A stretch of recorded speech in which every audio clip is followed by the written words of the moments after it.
Chapter 102. Ninkei did not know that he had once again passed by a great lucky chance.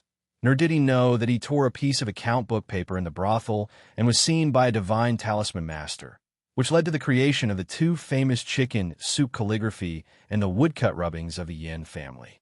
Now he was still the unknown young boss of the Lin 47th Street, the ordinary student who studied hard in the academy. When he woke up the next morning, he frowned and drank the bowl of chicken soup with great difficulty. Then he stopped Sang, who was about to clean up the stove. Looking at the little handmaiden's black face, he said very seriously, "I drank too much last night because I was too happy. But I got drunk when I came back, so I didn't have time to tell you." Sang raised her little face, raised her thin eyebrows, and looked at him curiously with her bright eyes. She asked, "Young master, what made you so happy? I really rarely see you drink so much." In the old library of the academy, I seem to have found a way to understand those books. Ninkei smiled and held out a finger, shaking it in front of her little nose. He said, "Although it may only be a glimmer of hope, it is still hope. I think if possible, I must seize it." The so-called hope was just an occasional denial of despair. Because it was only occasionally, it could not last long. As a guy who had been toyed with by fate for more than 10 years, Ninkei knew better than anyone else that the end of hope would often turn into disappointment and then despair. The greater the hope, the deeper the regret in the end. Whether it was the cultivator in the mountains of the Yin territory, the examination officer of the military ministry, the gentle old man Liu Qingchun on the journey, or the magic skill selection of the academy, he had endured the painful process of hope being extinguished again and again. So he became calmer and even more numb. Even so, he seemed not to care much about stepping into that magical world of cultivation, but deep in his heart, he had never given up hope. Because he knew that if he wanted to survive in this world, to live well, to complete his revenge, to write his name on the fertile black soil of the Great Tang, he had to enter that world. If he gave up all hope, then the result would not be disappointment, but despair. In order to grasp the faint glimmer of hope, Ninkei adjusted his mental state to the most passionate and sunny state. Every morning, he would leave Chang and city by car before dawn and return to Lin 47th Street in the middle of the night. In the morning, he would often feel sleepy when he studied the 6 classics. When the bell rang for the 3rd time, he would jump up energetically as if he had been choked by Nandanese tobacco. He would rush out of the study room and into the kitchen. He would chew the lunch for too slowly and take a few laps around the lake. Then, he would climb the stairs again and again, holding the book in his hand. Under the sun, he read the ink characters under the west window.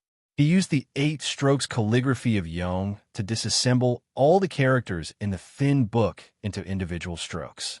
Then, he would carefully experience the direction and meaning of those strokes and deliberately forget their meaning. The female professor was still quietly writing the hairpin-style, small regular script by the east window. He did not know when she untied her hair bun, but the soft short hair above her ears reflected the growing spring scenery outside the window. She was extremely gentle and also extremely silent. No matter how sincere Ninkei's attitude was, she refused to give any advice. After a few days in the afternoon, he finally flipped to the middle part of the book, a preliminary exploration of ocean of Qi and mountain of snow. The ink characters reflected in his eyes were disassembled into thousands of strokes, and then reassembled into thousands of different shapes and inexplicable meanings of Yong. It almost completely exhausted his mental and physical strength. Ninkei rubbed his sore eyes and silently turned his head to look at the increasingly fat green leaves outside the window. He knew that it was meaningless to force himself to continue reading. Even if he continued to squeeze out the last of his mental perseverance, it would only help him to understand more about the meaning of the talisman master who copied the book. It would not provide any help to him to step into the initial state. What disappointed him the most was that on the piece of paper in the middle of the thin book, there were no more notes left behind by that mysterious teacher. There wasn't even a word or two, as if that person had disappeared. The cicadas that had troubled the students of the academy for thousands of years began their cycle of reincarnation without warning in this afternoon. Ning-Ke quietly listened to the noisy cicadas outside the window. After a long time, he suddenly turned his head and closed the thin book on his knees. Then, he closed his eyes and began to meditate.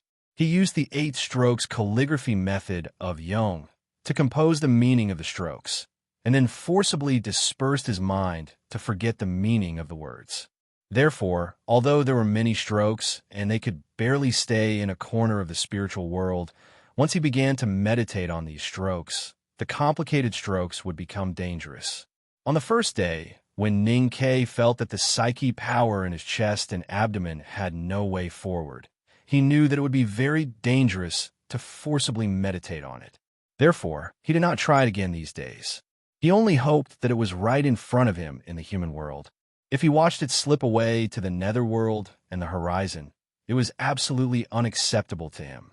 Therefore, he had to try again at this moment. He closed his eyes and sat cross-legged by the window, motionless for a long time like a statue. A warm spring breeze blew in from the west window and blew on his light green robe, causing ripples. Those traces slowly protruded on the surface of the green robe outside his chest and abdomen, and then calmed down.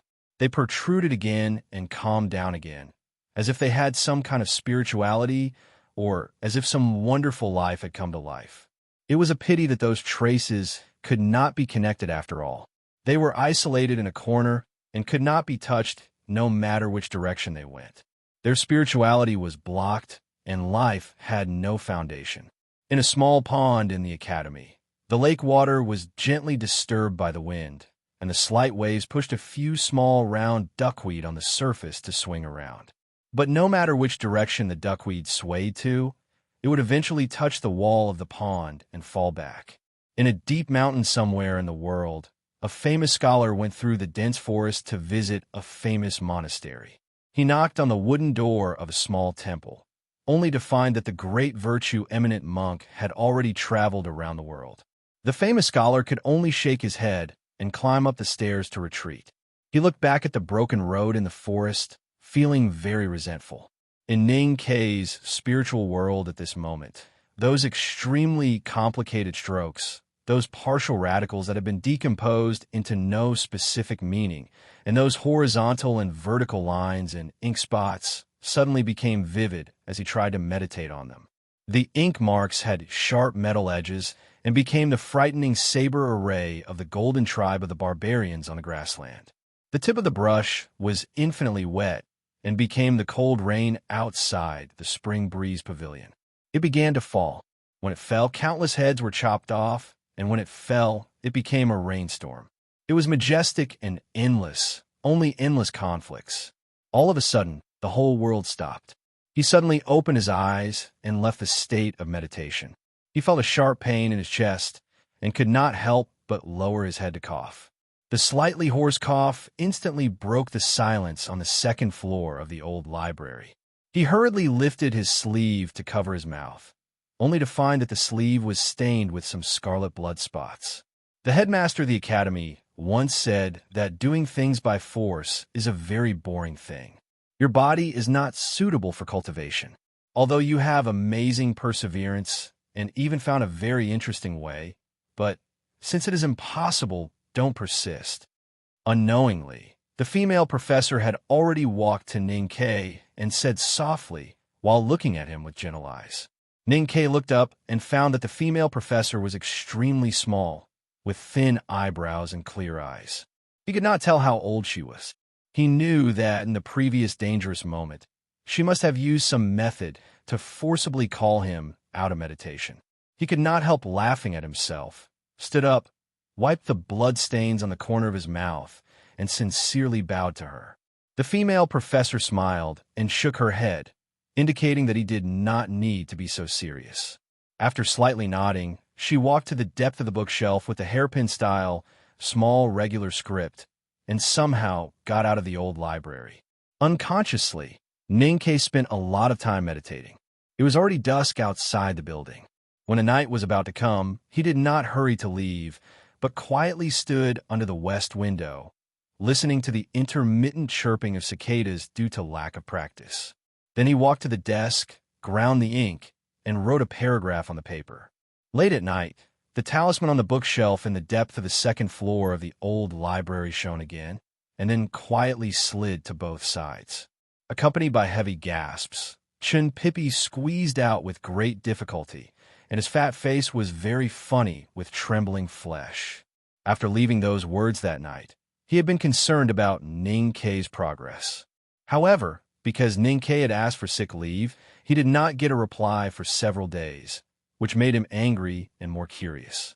Unfortunately, second brother, who had given him the most headache and fear these days, suddenly asked his classmates to collectively learn the ancient ritual procedures.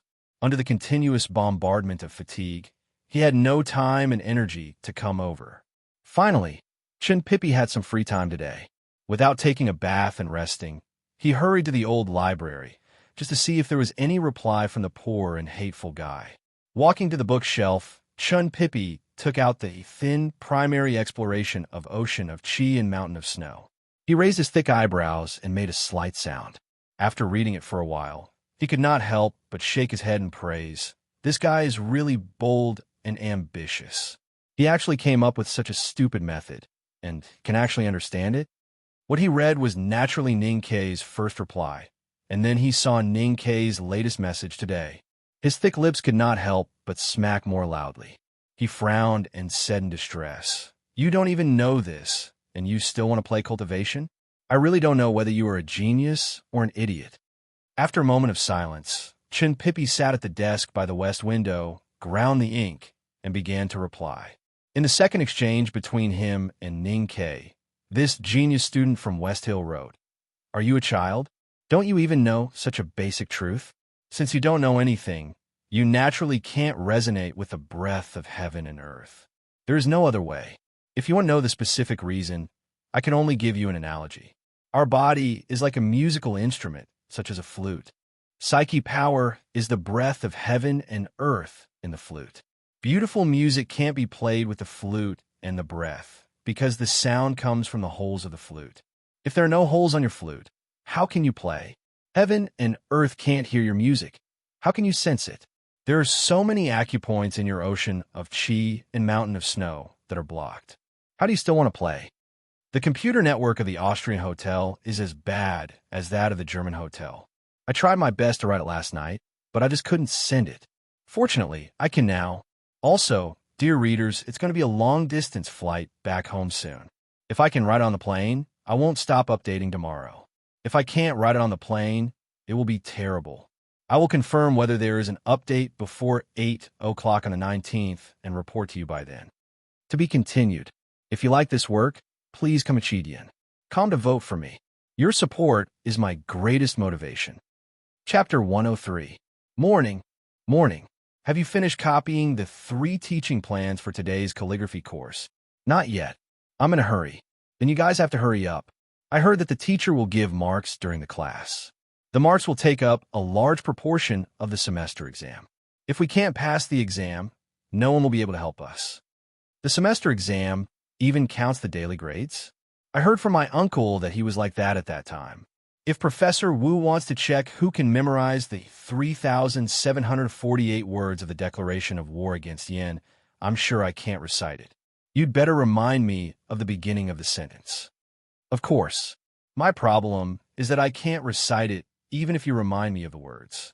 In the early morning in front of the academy, the students came down from the horse carriages and greeted each other.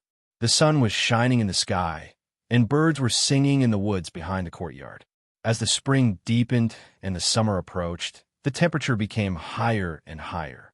The young students had already changed into the summer clothes of the academy. The clothes were soft and breathable, and their sleeves fluttered in the morning breeze, which made them look more free and fresh than usual. As usual, they began their daily life in this way. They seemed to be complaining and nervous, but secretly they were full of youthful confidence. Ning Kei stood among his schoolmates and answered them with a warm smile. Looking at the excited expressions on their faces that had been forcibly wiped away, he could not help but feel that it was funny. He thought to himself that although the stars and moon were no longer here, some things were always so similar. The annual semester exam was one of the most important teaching ceremonies in the academy. Its importance was second only to the internship exam for Tang students and the final exam of the academy. How could the young and competitive students not take it seriously? Maybe those guys who complained last night that they had no time to review the teaching plans had stayed up until the early morning and only slept for a short while. Now, they could recite the words fluently, but they had to deliberately show that they were relaxed and even lazy. The ordinary morning study began with Wu Qintian, the Academy's professor of literature, reading with a strong Jiaozhou accent. Although Wu Qintian was so impassioned when he read Wang Chongren's war declaration against Yin in the Chenghua period, the students could not understand his accent, so the atmosphere in the school inevitably seemed a bit dull. In the end, the old professor wetted 3 handkerchiefs and half of his green sleeves, but all he got in return was the students' silent yawns. Fortunately, the old man did not ask his students to stand up and recite the denunciation against Yin at the last minute. He probably knew that he could still recite this extremely long denunciation after 40 years, but it was not suitable for him to use this standard to ask his students. When the bell rang for the 3rd time, Ning Ke finally felt relieved. He hastily packed his stationery and books and rushed out of classroom 3. He crossed the clear alley and stepped on the stone path along the edge of the wetland to the old library. Now that he used the 8 strokes calligraphy of Yong to read books and forget the meaning, it was no longer like before when he would faint while reading. Therefore, he did not need to be so strict on food and rest. More importantly, he was very curious, or rather, looking forward to the question he left yesterday. He wanted to know how the mysterious messenger would answer. Thump, thump, thump, thump. Ning Ke went upstairs, brushed his clothes with his sleeves, and bowed respectfully to the gentle female professor by the east window. He quickly walked back to the bookshelf, took out the thin book A Preliminary Exploration of Ocean of Qi and Mountain of Snow, and opened it as fast as he could. Pulling out the paper with dense handwriting, Ning Ke suppressed his excitement and looked at it, and then fell into a long silence. Our bodies are like musical instruments. For example, if it's a flute, psyche power is the qi that recovers in the flute.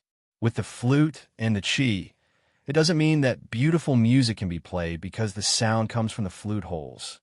If there are no holes on your flute, how can you play? Heaven and earth can't hear your music. How can you feel it? There are so many acupoints in your ocean of qi and mountain of snow that are blocked. What else do you want to do? Ning Ke looked at the message on the paper and raised his head after a long time. He shook his head and looked at the dense forest outside the window with a helpless smile. Listening to the sound of cicadas outside the window, he let out a very slight sigh and said, "It turns out that this is the truth. It turns out that I am a flute that can't be played." Then he looked down at his chest and abdomen. His eyes fell on the thin green academy uniform, and he imagined the ocean of qi and mountain of snow in his flesh and bones under the cloth. He seemed to see a lot of clumsy stone mountains that had no acupoints, no rugged paths, and no sound no matter how the waves beat or how the lake wind blew. The person who can write such words is really a genius. He couldn't help but look at the handwriting on the paper again and silently praised in his heart. Using pushing down a woman to talk about the principle of reading books and forgetting the meaning, and then coming up with such a wonderful metaphor of playing a flute. If this person is an instructor, he must be the top instructor in the academy. While praising, Ning Ke inevitably felt a little gloomy when he thought of the lakeside stone mountain without acupoints in his body and himself, a stupid piece of wood that couldn't find a hole. He sighed and put the primary exploration of the ocean of qi and mountain of snow back on the bookshelf and began to walk among the bookshelves. Knowing the relationship between the acupoints in the ocean of qi and mountain of snow, psyche power and the breath of heaven and earth, and knowing that the congenital body constitution was limited, Ning Ke couldn't really step into that world, even if he could use some stupid methods to look at the world and fulfill some wishes. Ning Ke felt that it was meaningless to continue reading books by reading words and forgetting the meaning, because for him, walking into that world was far more important than having a glimpse of that world from afar. He didn't want to disturb the female professor who was writing words in the east window, so he deliberately slowed down and lightened his steps when walking back and forth among the bookshelves. The expression on his face had become very calm, or it should be said that he seemed to be calm. His calm eyes gently swept over the densely packed cultivation books on the bookshelves. The titles on the spines of the books, which he felt were incomparably mysterious at first glance, were still a great temptation for him at this time, but also a very annoying torture. Suddenly, he saw a book at the bottom corner of the second row of bookshelves. He subconsciously raised his eyebrows and looked a little surprised.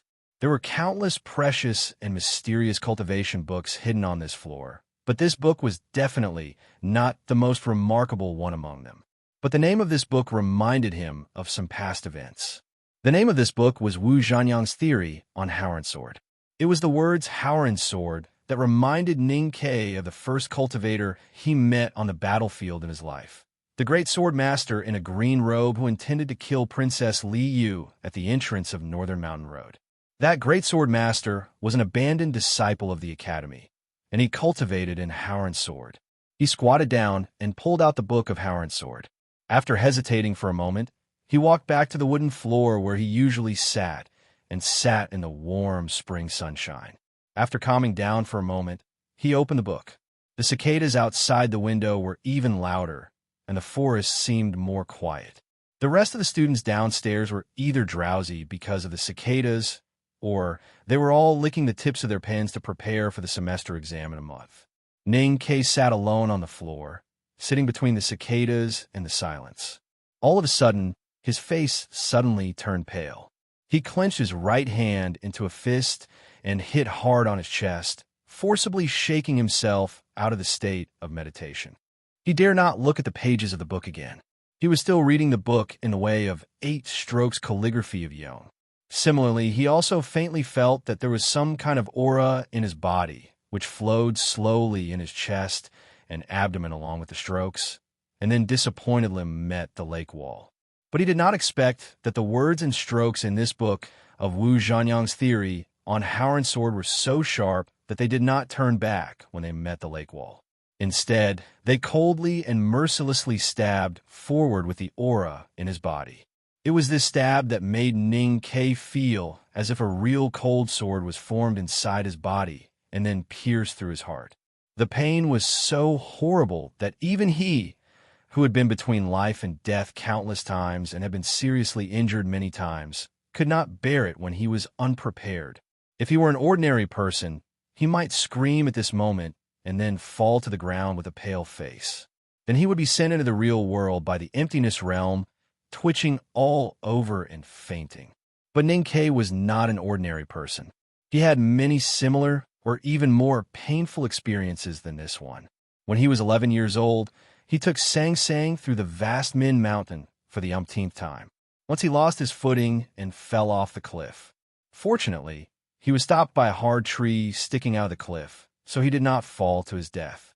However, the tree's sword-like branches that stretched toward the sky directly pierced through his chest and back. Even with such heavy injuries, he still survived. Moreover, from that day onwards, there was no pain that could make him feel fear and despair. Ning Ke, who was hanging from the branches on the cliff, was not dead. Ning Ke, who was sitting on the floor under the sunlight, would not have any problems. He did not even let out a groan. He only panted a few times and then calmed down. He looked at the closed book again with a complicated expression on his face. He murmured in a low voice, "Pain leads to impassibility, and the passage leads to no pain. This is really an everlasting truth that has been passed down since ancient times." He shook his head and leaned back against the bookshelf. He raised his sleeve to cover his mouth and coughed twice, guessing that his lungs might have been injured by the Howard Sword hidden in the pages of the book. But strangely, he did not look depressed at all at this moment. Instead, there was a faint excitement. Pain leads to impassibility. So if I endure the pain and force my way through, naturally it will not hurt anymore, right? At this moment, Ning Ke thought of the waterfall that seemed to be the Milky Way falling from the ninth heaven. He thought of the black oil gushing out from the wilderness. He thought of the broken fire hydrant and the beautiful bare-legged girl in a flowery skirt beside the fire hydrant.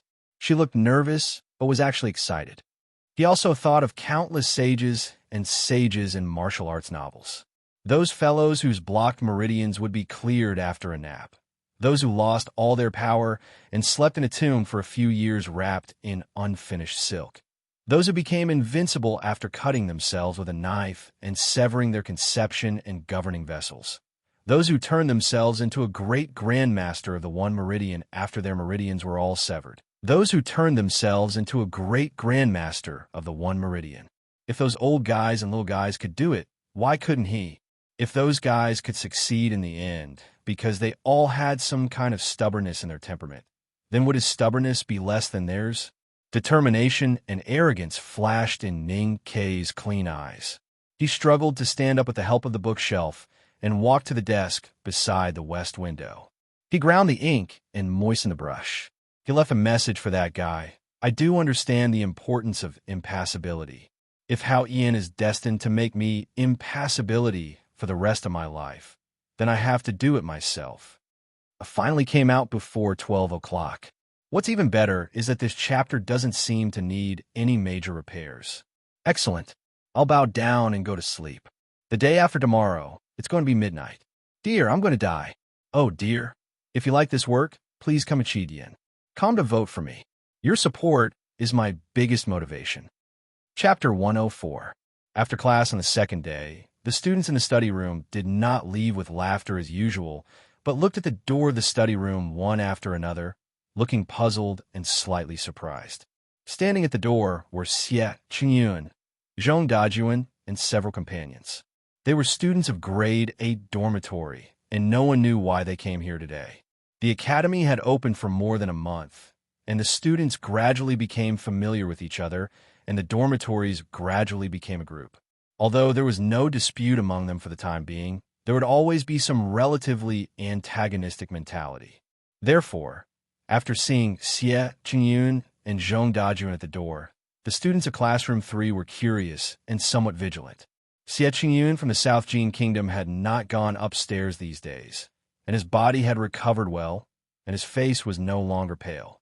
He calmly faced the suspicious and vigilant eyes of the students of Classroom 3 and slowly walked forward with his companions behind him.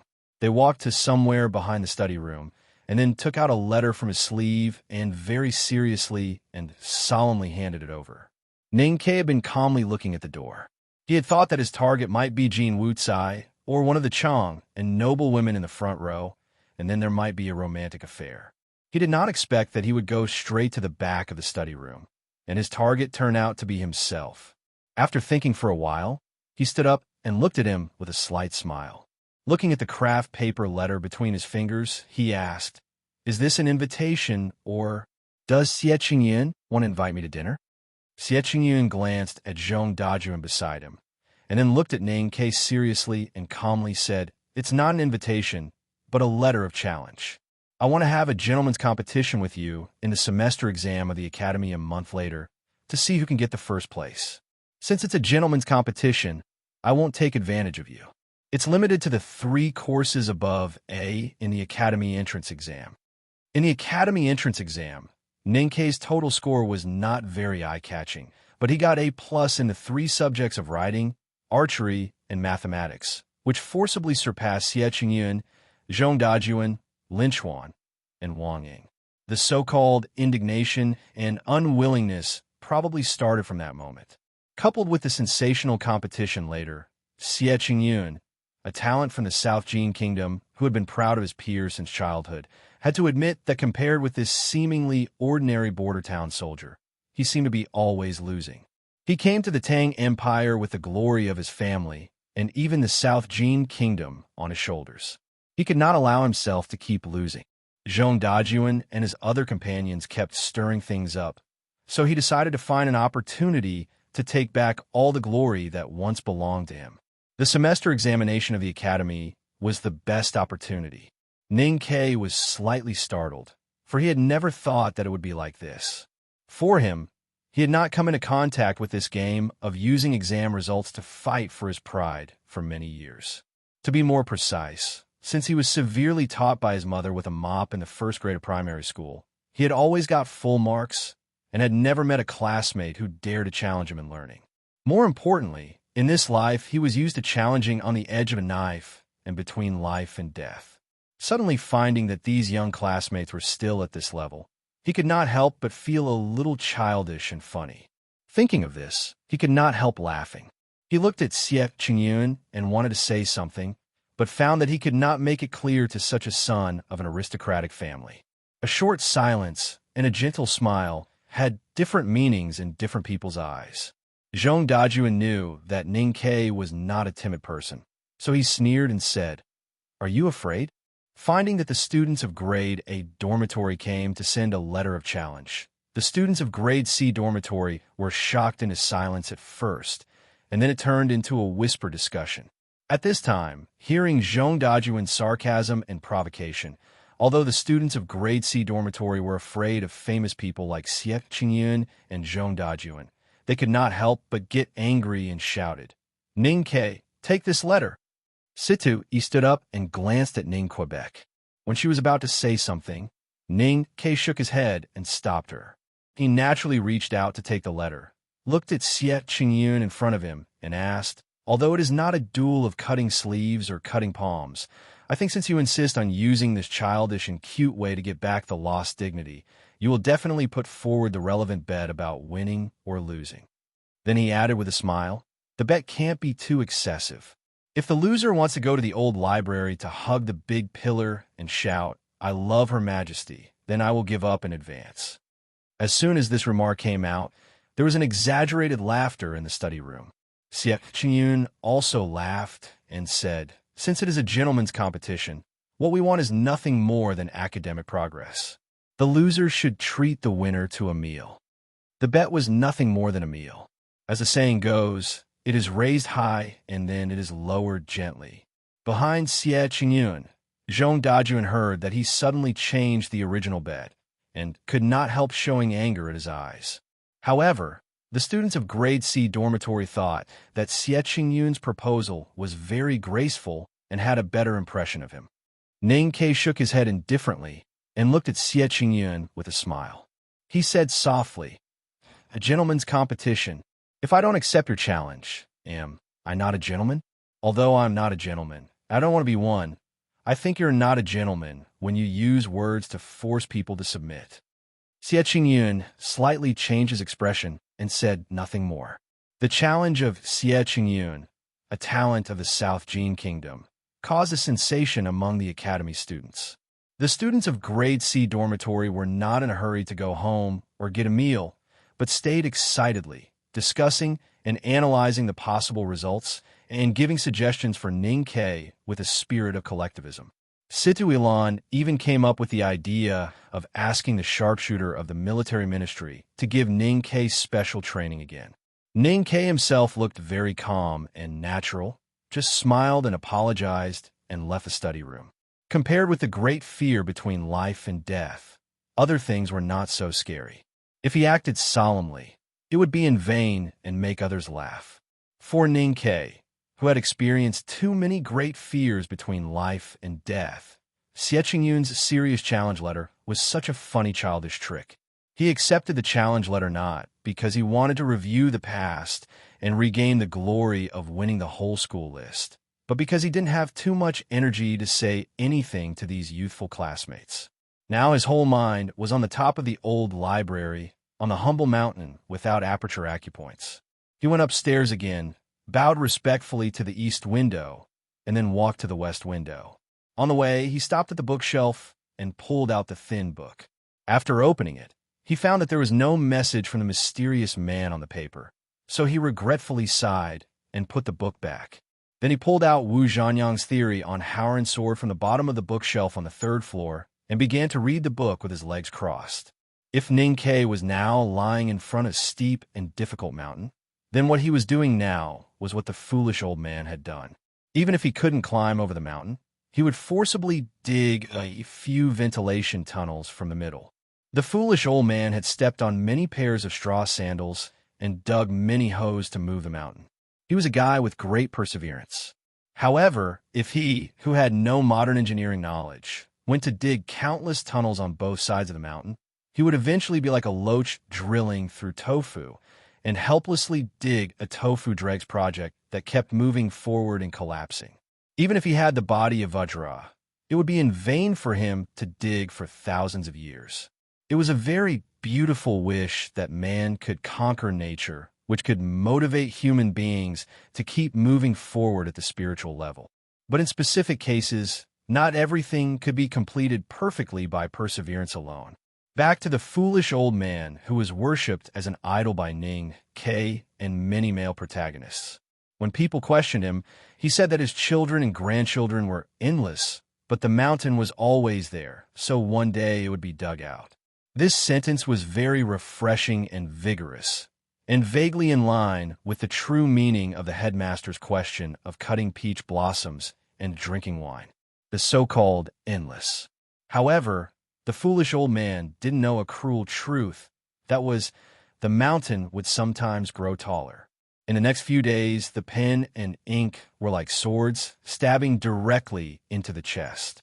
The Howran sword, which was disassembled by the 8 strokes calligraphy of Yong, was like countless sharp swords, stabbing and stabbing in Ning K's body and poking out countless invisible holes.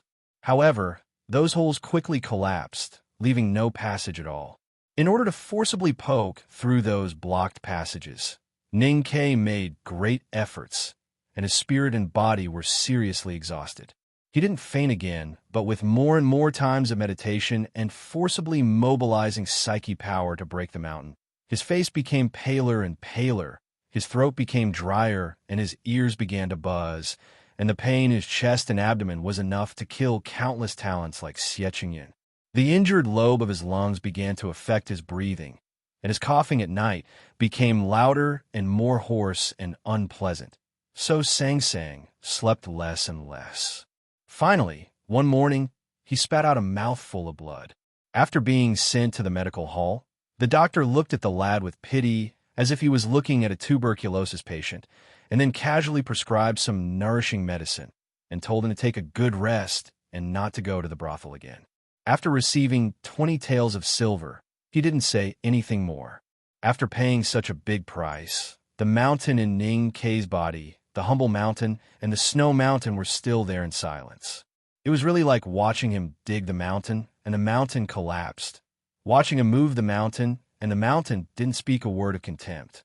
One night, Chun Pippi finally finished the learning task of the ancient ritual and sacrificial process arranged by Second Brother, and came to the old library in the starlight again.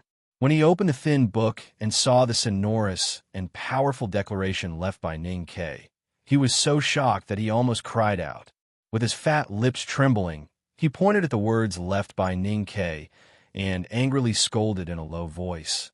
"Are you really an idiot? In this world, except for the West Hill Divine Palace using the great god's vanquishing skill and asking the light of Hao Yin to forcefully open people's acupoints, who else can go against heaven and change fate? You actually want to open your own acupoints. You are so arrogant and stupid." Thinking of the long-lost Peach Mountain in West Hill, Chun Pippi was even more angry and shouted, "3 great divine priests have to spend half of their lifetime to use the great god's vanquishing skill. Now who in this world is worth such a big price for the divine hall? I was just fed a few heavenly power pills in those days." He felt sorry for Ning K's misfortune and angry for his blind struggle. While angry, he waved the pen on the paper and finished. If one can open their acupoints easily, then everyone in this world is a cultivator. Idiot. 6 hours, 3,000 words, like sh*t. My brain has become an idiot. Fortunately, I have written it out. Tomorrow at the same time, I will try to move this mountain. The chapter name is not bad. By the way, I recommend the beans Poisonous Fairy. I am sh*t. Good night. If you like this work, please come Chidian. Come to vote for me. Your support is my greatest motivation. Chapter 105. Gently patting his cheeks and rubbing his hands, Ning K pulled himself together and went upstairs. After greeting the female teacher, he waved his hand to drive away the cicadas and took out the thin book from the bookshelf. Full of expectations, he looked at the new handwriting on the paper and could not help raising his eyebrows and feeling gratified. However, after a while, his eyebrows could not help but droop with some annoyance. The mysterious guy's message rudely and even coldly pierced all the hopes he had these days. It could even be said that the more he suffered, the more he felt that the door was right in front of him. It directly told him that no one in the world could enlighten the acupores by themselves, and all those who tried to do so were dead. Will people die? What about those guys from the Devil's Doctrine? Ning Ke muttered to himself with eyes full of disappointment. He thought to himself, since the gray-haired man said that everyone could be the god of cookery, why can't everyone be a cultivator? After a long silence, he finally decided to give up reading Wu Zhanyang's theory on Howard Sword. Because of many reasons, Ning Ke could be strong and persevering to move the mountain, regardless of the difficulties and obstacles he might face. However, courage and perseverance were not the same as stubbornness and stone-like stubbornness. Although he still did not know who the mysterious message was and what his identity in the academy was, he firmly believed that the person must be a cultivation genius who had a far better understanding of cultivation than himself. Since the other party said that people would not die from forcibly enlightening the acupores, then it would be very dangerous for him to move the mountain blindly. A wise man is good enough to be my teacher, and it is wise to listen to others' advice. Ning Ke's rational thinking made him decide to temporarily stop using the 8 strokes calligraphy of Yong to break the characters, but he was still inevitably disappointed. Before leaving the old library, he could not help but write a paragraph with a brush pen and ink. I won't read it today, but I will continue to read it tomorrow. I am not reading the primary exploration of Ocean of Qi and Mountain of Snow now, but I am reading Wu Zhanyang's theory on Howard Sword. You can leave me a message there. Besides, I have one last question. If most people in the world cannot sense the breath of heaven and earth because of different physiques, if this is the fate that Hao Ian gave to each of us, then isn't it too unfair for Lord Hao Ian? Late at night, Chen Pippi appeared in the old library again. He looked out the window at the dark night sky covered by clouds and took out the book and the piece of paper from the bookshelf. After reading it, he couldn't help but laugh angrily. His round, chubby cheeks were full of resentment. He thought to himself that the tone of this kid's messages was getting more and more impolite. He obviously wanted something from him, but the tone of the message sounded like he was ordering him to do something. He really didn't know where this idiot came from. Although he was thinking this way, he panted and squatted down to pull out Wu Zhanyang's theory on Howard Sword from the bottom of the bookshelf. Then he walked to the west window and began to reply to Ning Ke's message. As the most brilliant genius student in the academy in recent years, Chen Pippi could only attend classes and study under the pressure of those horrible senior brothers after he entered the second floor. He had no chance to play his hobby of being a teacher. That night, when he saw Ning Ke's emotional message, he accidentally replied to it. He was concerned about it and wanted to see if the poor guy could make a breakthrough. He also wanted to satisfy himself. As the saying goes, helping people is also addictive. Chen Pippi did not know the name of the poor guy, whether he was a man or a woman, old or young, but since he had helped him from the beginning, it was like the mud in the wetland in front of the building. It was hard to get rid of once it got stuck to your hands. It was purely a psychological problem. The next day, Ning Ke went to the old library and directly took out the book of Howard Sword. Then he saw the mysterious man's message and 2 lines of extremely arrogant words on the paper. He could not help but rub his eyebrows and smile bitterly. There is no such thing as fairness in this world. Lord Hao Ian is like the sunshine on the snow mountain. He will always pity the lotus above the clouds and is too lazy to look at the grass and the cracks of the rocks at the foot of the mountain. For example, I am the unique genius in the world, and you're a poor guy who can't cultivate because all the acupoints in your body are blocked. So what you, a grass, should do now is not to doubt all this, but to accept all this. Ning Ke took the thin paper and murmured, "The unique genius in the world? What a cocky guy." He became more and more suspicious of the mysterious man's identity. Judging from the man's choice of words and sentences, he was not like those old and virtuous professors in the academy, but more like the precious orchids growing in the greenhouse since childhood, like Mr. Xie and Zhong Dajuan. But this person was obviously several levels higher than Xie Qingyun and others, because when he said that he was a genius, his tone seemed to be so natural, like the absolute truth that had been proved countless times by the world and time. For example, water flowed to the bottom. The hot and sour noodle slice soup was delicious, and Sang Sang was hardworking. However, Ninkei had never been willing to lag behind others when it came to self-confidence. He had never been arrogant in front of a crowd or among his classmates. That was because he believed that he had long passed that age and that it was inappropriate and childish for him to act like that. However, it did not mean that he had the slightest doubt about his own ability. Since childhood, he had been riding all over the school's double roll. From kindergarten's various interest classes to Olympiad math class, he had been invincible in the new China's education system. He was a freak and a good student. He absolutely believed that he was the real genius. So he answered in this way today. There's no need to argue about the lotus and grass, but what I want to say is that if there really is a unique genius in this world, then this genius can only be me and not you, because only I have the qualifications to be that one and only one. In this case, I have another question. Since you said that Lord Hao Yin will only pity the real genius, and since I am the real genius, why can't I cultivate? The West Hill Divine Kingdom, which had the most believers, the most unworldly sublime beings, and the most wealth and power, naturally had many geniuses. In the depths of the ruined temple, in front of the 7 tomes of arcane, there were many geniuses. The Tang Academy, which had the most revered status in the world, had the most hermits, and had people like the headmaster of the academy, naturally had many geniuses. Behind several stone statues on the 2nd floor, there were many wise men who lived peacefully. Chun Pippi, who had just lived a short 16 years, had already studied in these 2 places for many years. From the attitude of his teachers and the eyes of his classmates, he had long confirmed that he was the most outstanding genius in the cultivation world. Even if he met the other 2 guys from the unknown place, he still had enough capital to be proud. So he did not think that his usual attitude and message to the guy was too proud, because it was just a simple statement of fact.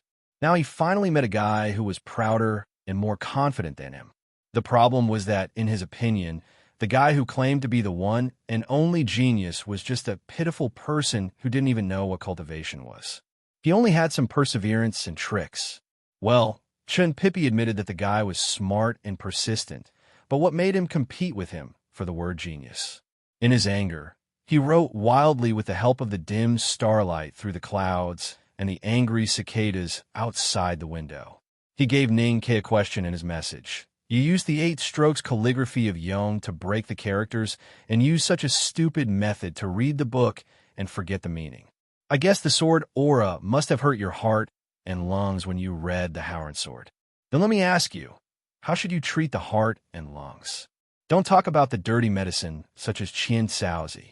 I only ask you, how do you boil mugwort and mugwort? How many times do you boil the fire? How to deal with Angelica dehurica and ginkgo? Slice or grind? How to dose red ginseng and brown sugar? How mix it? When is the green fruit and green wormwood tonic? You answer me. Mugwort and mugwort, Angelica dehurica and white fruit, red ginseng and brown sugar, green fruit and green wormwood. Ninkei looked at the scribbled messages on the paper and imagined the look of the guy who should be very young when he wrote furiously. He could not help but raise his eyebrows and feel that this matter was really too interesting. It was not surprising that the guy left a question to test him. But he did not expect that the question left by the guy had nothing to do with the 6 subjects of cultivation, such as how many sword styles could be seen when the characters were broken down in the 8 strokes calligraphy of Yong. Instead, he asked about the way of medicine. In an instant, he understood the intention of the guy. The guy thought that he was a unique genius in cultivation, so it was naturally a little unfair to test him with questions about cultivation. Therefore, he simply chose a question that had nothing to do with the 6 subjects of cultivation. It was a question about how to choose and decoct medicine. The reason why the other party chose this question was very clear, and it was also very proud. The so-called genius was an all-rounder who was well-versed in every field. Using a cultivation question to test you doesn't count as a skill, but using the problems you encountered on your own will be enough to stump you to death. What a prideful fellow. Ning Ke smiled and shook his head, and then his smile suddenly disappeared, because he really did not know how to solve this question and how to mix and decoct those familiar medicines to cure his lung injury. The doctor in Chong and City only told him to take good care of himself after receiving 20 taels of silver from Sang Sing. Although he was used to treating wounds with herbs in Min Mountain, he really did not know how to treat his lung injury and how to treat those medicines. Those who are not competitive usually disdain to be competitive. Have you ever seen the young Wang Bo argue with his peers about the different ways to write the Chinese characters? Have you ever seen Lin Jing at the age of 17 compete with her classmates at the Hua Gang Art School for a man's affection? But if the young Wang Bo met Gan Luo, or the 17-year-old Lin Jing met Sun Yaowei, now that Ning Ke met a proud guy who claimed to be a genius and was very likely to be a real genius, he naturally wanted to compete with him. But unfortunately, he really did not know how to answer this question. I really can't answer your question, he replied shamefully on the paper. Then he raised his eyebrows and the freckles on his face lit up. He tightened his right hand holding the brush and wrote on the paper. But to be fair, I also have a question for you. I don't know if you can answer it. 201-1102-3230 modification to be continued. If you like this work, please come Chidian. Come to vote for me. Your support is my greatest motivation. Chapter 106. Under the starlight, there's a piece of paper, 2 pieces of paper, 3 pieces of paper on the table by the west window. Chun Pippi's eyes widened as he looked at the densely packed, small characters on the paper. He felt his scalp tingle and wondered what kind of title this was.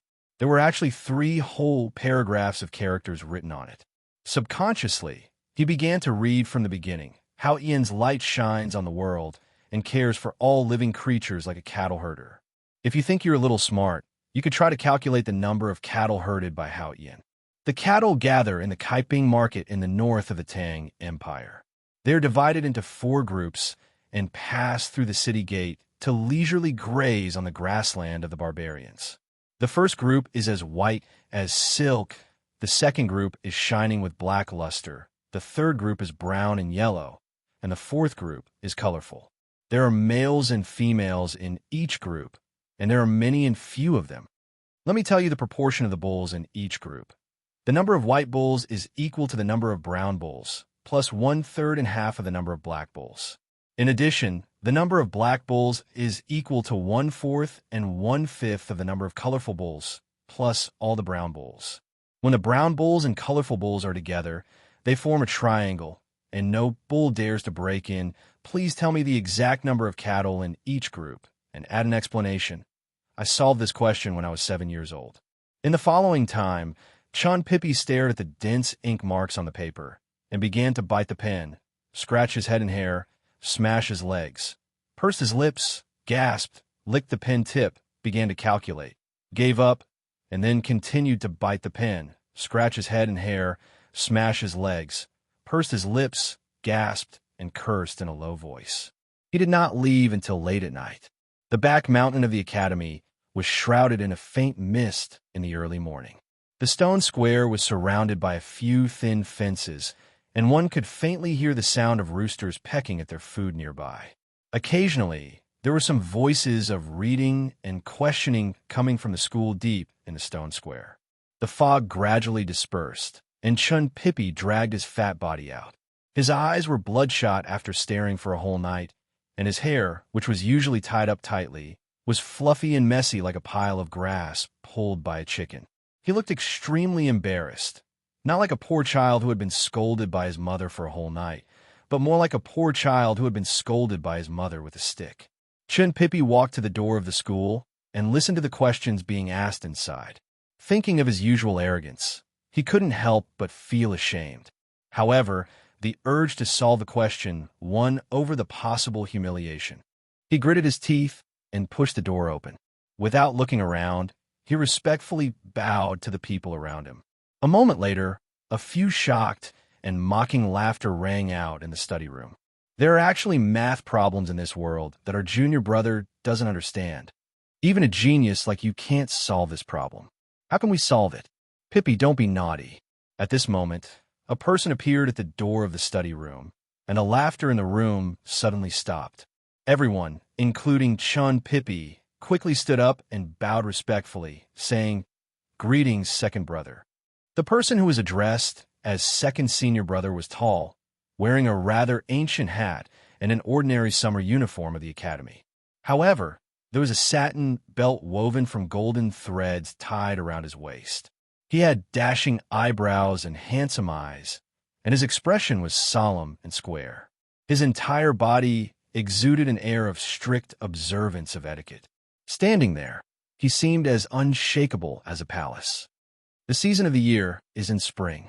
It's still the end of spring, and it's not summer yet. You're already lax again. The season of the year is in the morning. Now it's just morning, and you're already laughing and joking again. How improper.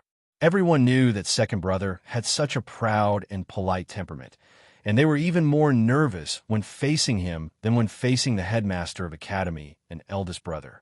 Fortunately, they had long been used to such cliches, so they didn't take it seriously and just responded with a smile. Chun Pippi couldn't pretend to be stupid. He smiled awkwardly, tidied up his messy scalp as fast as he could under the stern gaze of second brother, and pulled his wrinkled uniform hard. Then he coughed twice and walked forward, handing the pieces of paper in his hand to second brother very respectfully. "You got A+ in 6 subjects in the academy entrance exam, and there are math problems that you can't solve?" Second brother took the 3 pieces of paper with a slight frown and glanced at them. They said the same sentence, but it was not to laugh at Chun Pippi, but to be a little confused. Who made the problem that embarrassed a genius like youngest brother to this extent? After quickly reading the problems on the paper, second brother frowned more and more, and his thin lips curled up. After a long while, he said this: "Who made the damn problem? The algorithm is too troublesome, and I don't know how long it will take to figure it out. I'm going to study ancient rites these days, and I don't have time to play with you. You can figure it out yourself."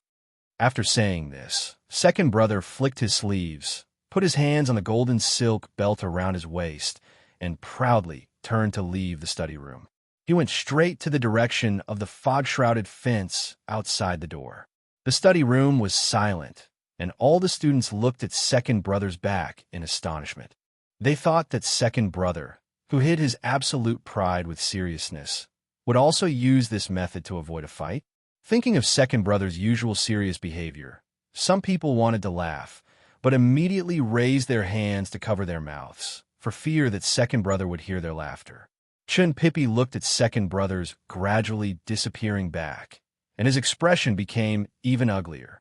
His fat face twitched and undulated, and he ran to the door and cried, "Senior brother, you should at least give me some ideas."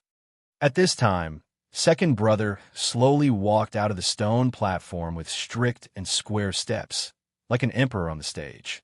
Hearing Chun Pippi's pleading, he didn't look back, but raised his hand impatiently and angrily rebuked, "I said I won't figure it out, so I won't. I don't know how big the number of this damn problem will be. Not to mention Kaiping Market. Even the whole Tang Empire can't put down so many cows. I'm curious about where Hao Ian's ranch is. Well, I admit that I can't figure out this damn problem, but I don't believe you can, especially when you were 7 years old. Unless you tell me the answer immediately, I will think that you are acting shamelessly. To tell you the truth, acting shamelessly to me in the academy, especially to someone who is angry out of shame today, will cause very serious consequences. This is not a warning, but a friendly reminder." Next to the table by the west window, Ning Kei's right foot stepped on the chair, and his right arm rested on the windowsill, supporting his chin. He read that guy's message with great interest, and his eyebrows raised proudly from time to time. When he saw the 4 words, "angry out of shame," he couldn't help laughing out loud, which made the female professor by the east window frown and look at him. Ning Kei hurriedly sat up straight, and then continued to read that guy's message. He didn't know who was the person who was angry out of shame in a message, and thought that it was just an excuse to save face. If he knew that the person who was angered by his Archimedes ox-splitting problem was the legendary second brother of the second floor. He didn't know whether he would laugh more happily or break out in a cold sweat. As for the guy's accusation of acting shamelessly, Ning-K didn't care at all. As a former problem-solving patient with Stockholm Syndrome, he knew very well the pain and annoyance of looking at a problem and not being able to find the answer. The guy's accusation was nothing more than an urgent need to know the answer. Do you want to know the answer to this problem? It's very simple. First, tell me the answer to your medicine decoction problem, and then we will call this a draw. If you're not convinced, we can continue later. Outside the window, the spring scenery was in its last bloom, and the young cicadas were desperately chirping. Ning-K shook his head and chuckled. He rolled up his sleeves, poured water into the pot, ground the ink, and put the brush on the inkstone. Then he wrote the above words on the paper. On the night of the second day, the horse carriage left the academy, passed through the Vermilion Bird Gate in the south of Chong, and drove to Lin 47th Street in the eastern city. It stopped in front of the old brush pen shop. Ning-K turned around and thanked the coachman before walking into the shop. The shop door was closed, and Sang-Sang came out with a bowl of hot and sour noodle slice soup left in the morning. She put it in front of Ning-K along with chopsticks and a towel, and then took out a plate of vinegar-soaked cabbage head and a plate of cold mixed with 3 kinds of shredded vegetables from under the table. After studying hard in the academy for a whole day, Ning-K had to eat leftovers and pickled vegetables at home. He thought to himself, anyway, we are people with 2,000 taels of silver. How can we treat ourselves so harshly? If it were any other day, he might have directly taught the little handmaiden a lesson. However, he was in a good mood today, so he just shook his head and picked up the chopsticks to eat with relish. He also asked a few questions about the shop's business today. Sang-Sang had already eaten in the afternoon, and now she was sitting beside him. Her thin arms were placed on the table, and her dark little face was resting on her arms. She tilted her head and stared at Ning-K's face with her willowy eyes. After a while, she asked curiously, "Young master, are you in a good mood today?" "Yes." Ning-K picked up a piece of blackened cabbage head and threw it into his mouth. He chewed it and frowned painfully because of the sour taste. He answered vaguely, "Recently, I met a very interesting guy in the academy." Sang-Sang heard that he had made a new friend in the academy and smiled happily. She tilted her little face and asked with concern, "Is it a classmate? Is it a man or a woman?" Ning-K looked at the little handmaiden's face and was slightly startled. He moved the tip of his chopsticks in the warm, hot, and sour noodle slice soup. After a while, he hesitated and said, "I haven't seen him before, but he should be a man?" "No." Thinking of the obscene metaphor the first time he left the message, he shook his head and said resolutely, "It shouldn't be. That guy must be a man, and he must be a wretched, wretched man who has suffered many times at the hands of women." Wretched and wretched. Sang-Sang began to think and wrinkled her nose. They don't seem to be the same thing. Wretched is his experience, wretched is his temperament. Ning-K explained seriously. Sang-Sang sat up and asked curiously, "Does it mean that he is ugly?" "As I said just now, I haven't seen him." Ning-K took out a piece of paper from his arms and handed it to her. He said, "There are several herbs on the paper, as well as the method of decocting and cutting them. Go to the pharmacy tomorrow to get the herbs, and then come back to fix it yourself. Remember, don't let others see it."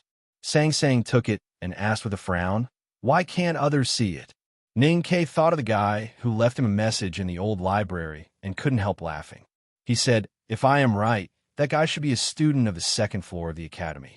This prescription must be an exquisite secret prescription from the second floor. Since you and I have secretly taken advantage of that guy, it is better not to let others know." Note, this question is about Archimedes dividing the cow. Because it is too long, I can't write it all out. If I did, it would be too easy for me to write this chapter. Haha, you can find out by searching on Google. My understanding of mathematics is just like Ning-K's understanding of cultivation. There are many things that I don't understand. If there are any problems, and if there are students who study mathematics, you can just release me like that kind of gas. This is also the first disclaimer of Jiangyi. 2011-102-3241 revised, to be continued. If you like this work, please come to Chidian. Come to vote for me. Your support is my greatest motivation. Chapter 107. People were coming and going downstairs of the old library, but it was quiet upstairs as usual. The books on the shelves were old, thread-bound cultivation books, and the thin paper used by academy students was common. A brush, ink, and an inkstone were quietly placed on the table by the west window. The female professor sat quietly under the east window, and the lad sat cross-legged on the floor, thinking hard. Occasionally, he would get up and write a few sentences on the paper and then put them into the book. At night, another fat lad came quietly, and after seeing the messages, he would go to the west window and write a few sentences or a long speech. Ning K and Chun Pippi, who did not know each other's identity, kept communicating by leaving notes. The late spring and early summer quietly slipped away as they wrote and laughed. It was peaceful and beautiful. Brother John Doe, is there any way to make the sword style in the book more gentle? Idiot, if it could be gentle, how could it be called sword style? Besides, the math question about the meadow and the cow yesterday was too weird. What is the relationship between quantity? Idiot, don't call everything you don't understand weird. Besides, is there really no way to open the acupoints? I still don't believe that Master Hao Yin would be so unfair to a genius like me. There is indeed, but you still shouldn't have any hope. There is only a fine line between a genius and an idiot. Anyone who has such hope, whether he is a genius or not, will become a poor idiot in the end. Besides, I still have to repeat that the math question you asked the day before yesterday was really a bit weird. It was not simple and beautiful. I heard that the devil's doctrine used a different method. They did not seek to resonate with the breath of heaven and earth, but tried to absorb the breath of heaven and earth into the body.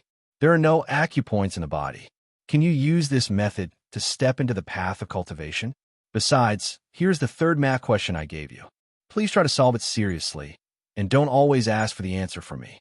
This question is just for beginners. Are you trying to humiliate me? As for the devil's doctrine, I have to warn you. It's okay in the academy, but don't mention it outside. Otherwise, you'll be chased by all the righteous powerhouses in the world. Besides, I have to tell you with a smile that even the devil's doctrine's cultivation method of absorbing heaven and earth into one's body requires all the acupoints to be connected. Only then can the breath of heaven and earth flow into one's body. This is really regrettable. I thought there would be other paths to take. You can think of using the 8 strokes of calligraphy of Yong to solve the characters. You are also a guy who takes an unconventional approach. I am really worried that you will be forced to cultivate the devil's path. So you should not feel sorry, but feel lucky. Otherwise, if you fall into the devil's path, maybe I may have to cut you into 3 halves with my sword in the future. You're right. I feel very disappointed. By the way, we are considered pen pals, right? Why don't you ever ask me who I am? Aren't you curious at all? Don't you think it's a great opportunity to get to know this genius? I have never been curious about other people's affairs. Besides, you have never asked me who I am. Well, who are you? Where are you from? Which dormitory in the academy? Do you have any beautiful sisters at home? My name is Ning Quebec. I come from the city of Wei, classroom 3 of the academy. There's only a little black handmaiden at home. Who are you? Where are you from? You already have a fierce wife and concubine at home. Is that why you hate women so much? My name is Chun Pippi. I come from West Hill. Then that's it. I heard that a candidate from West Hill got an A+ in 6 subjects 5 years ago. All the instructors of the academy came out to watch, because that was the best result in 100 years. Is that person you? Yes, it is. Do you have a feeling of awe and admiration for me now? I got 3 A+ in 3 subjects, 2 D+ in 2 subjects, and 1 abandoned. It is said that it is also a unique result in the academy in 100 years. In that case, why should I admire you? It's easy to get 3 A+ in 3 subjects. You can get 2 D+ in 2 subjects and 1 abandoned. It is really a rare and fierce level. You win. I temporarily admit that you are qualified to talk to me as an equal. You are from West Hill. Why did you come to the Tang Empire to study? I come from a big family in West Hill. You can't imagine how big the family business is. You know, A genius like me is destined to inherit the family property when I was born, but the problem is that I have an equally talented elder brother who is just a little bit inferior to me. More importantly, this elder brother has been treating me extremely well since I was very young, taking care of me and doting on me in everything. He has never complained about the elders of the clan deciding to let me inherit the family property. I didn't want to inherit the family business at all. I thought my brother was the best candidate to inherit the family business. But the elders in the family didn't allow me to refuse. The longer I stayed in the West Hill, the better my brother treated me, and the more uncomfortable I felt. So I sneaked out when I was 10 years old. Sneaked out when you're 10 years old. Didn't your elders look for you everywhere? How could they not? Since they couldn't find me, they must have guessed that I was hiding in the academy. What about you? Why did you enter the academy? Why did you work so hard a few days ago? I entered the academy because I wanted to be an official of the empire. Of course, I wanted to cultivate more. As for why I worked so hard, it was because I had a lot of things to do. If I didn't work hard now, I might lose my life in the future. What could be so troublesome? That's because I can't tell you the story you know. They exchanged notes on the paper beside the west window of the old library. At the beginning, they asked each other about cultivation and mathematics. Gradually, they became curious about each other's lives. As time passed, Ning K, who had used the prescription, quickly recovered and stopped coughing. The two young people, who had never met each other, became more and more familiar with each other. As the summer approached, the temperature became higher and higher. The west window had been closed, shrouding the building in darkness. Ninkei looked at the notes left by that guy these days, and the smile on his face gradually disappeared. He found a shocking detail. The guy called Chun Pippi said that if his family couldn't find him, they must have guessed that he was hiding in the academy. This indirectly indicated that there was no place in the world that the guy's family couldn't find. Only a sacred and remote place like the academy could make that family afraid. In the West Hill Divine Kingdom, how could there be such a powerful family? He frowned slightly and thought for a moment, but still couldn't figure it out. Then he continued to read. Yesterday afternoon, he had asked if they could meet in the letter for the first time. Now that he was sure that Chun Pippi was on the second floor, he was naturally curious about the reply in the letter. On the paper was someone's handwriting from last night. When you can enter the second floor, you will naturally see me. Ning K shook his head and replied with his pen, "The problem is, how can I enter the second floor?" How Ian's unfairness had blocked all the acupoints in the young lad's body. No matter how he tried to read books in a deconstructive way, or to move mountains and dig holes with a fearless spirit, he had never really taken a step forward on the road of cultivation. At this time, looking at the words second floor, he inevitably felt a little sad. He put down his pen and stood up to look at the quiet bookshelves around him. He laughed at himself and sighed softly, thinking that it was really interesting and boring to stand on the second floor and think about where the second floor was. Suddenly, he frowned slightly. He noticed that there was a shallow scratch on the ground below the bookshelf that was leaning against the mountain wall not far away. The scratch on the dark-colored wooden floor was extremely faint. If one did not look carefully, it would be hard to notice. After a moment of silence, Ning K walked over and squatted down to touch it with his fingers, confirming that it should be the result of years of friction. He looked up at the heavy bookshelf, and his fingers that were pressing on the scratch slightly trembled. On both sides of the bookshelf, there were some complicated patterns that were difficult to understand.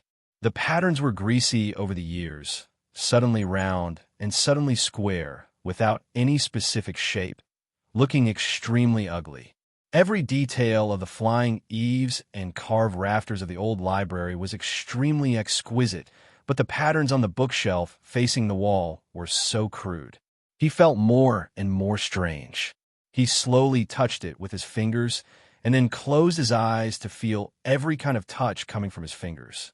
Could it be that the legendary second floor was behind the bookshelf? Could it be that the Real Academy was behind the wall? You can try to pry open the bookshelf and see what is behind it. Ning K suddenly opened his eyes and turned around. He found that the gentle and small female professor had quietly come behind him and was looking at him with a gentle and even a little encouraging eyes. He didn't know the real meaning of the gentle and quiet eyes of the female professor. He glanced at the patterns on the bookshelf with a bitter smile. Occasionally, something flashed in his mind. He remembered how he felt when he saw the vermilion bird on the Vermilion Bird Avenue, and when he saw the animals on the eaves in the palace. He vaguely guessed something and dared not to do anything disrespectful. It was now midsummer in the 13th year of the Tianqi era. Ningke and Sang Sang had been in the magnificent city of Chang, and for several months. They opened the old brush pen shop and successfully entered the academy to study. They ate leftovers every day as if nothing had changed in their lives. But in fact, it was not so. The young soldier from the border town followed someone to fight for a night in the spring rain. He entered the palace once and fought hard with those cultivation classics in the old library for several days and nights. He saw a bigger and more magnificent world and got to know some interesting people. Both his vision and spirit were much different from before.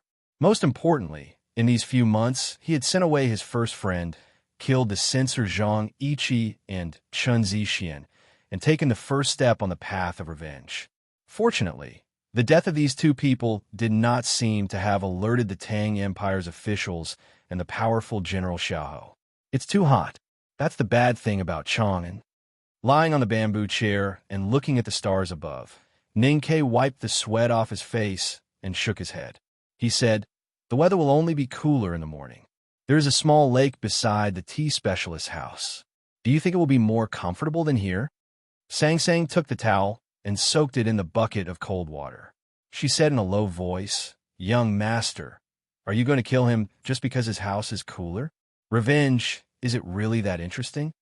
2011-102-3250 revised. 3 chapters have been written.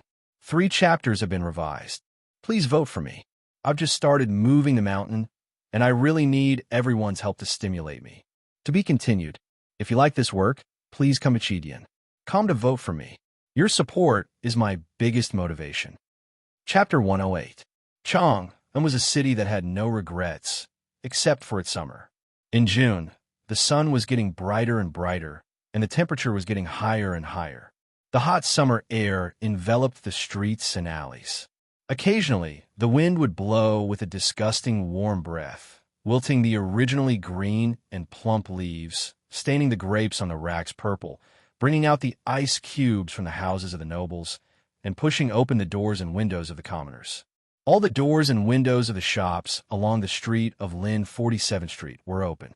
Compared to the risk of theft, the risk of dying from heat stroke was obviously more terrifying. The poor manservants and waiters sat on the stone steps and looked around weakly, guarding against the thieves who had also stayed at home to enjoy the cool air. The shopkeepers and the masters moved bamboo chairs and water buckets to an alley behind the street.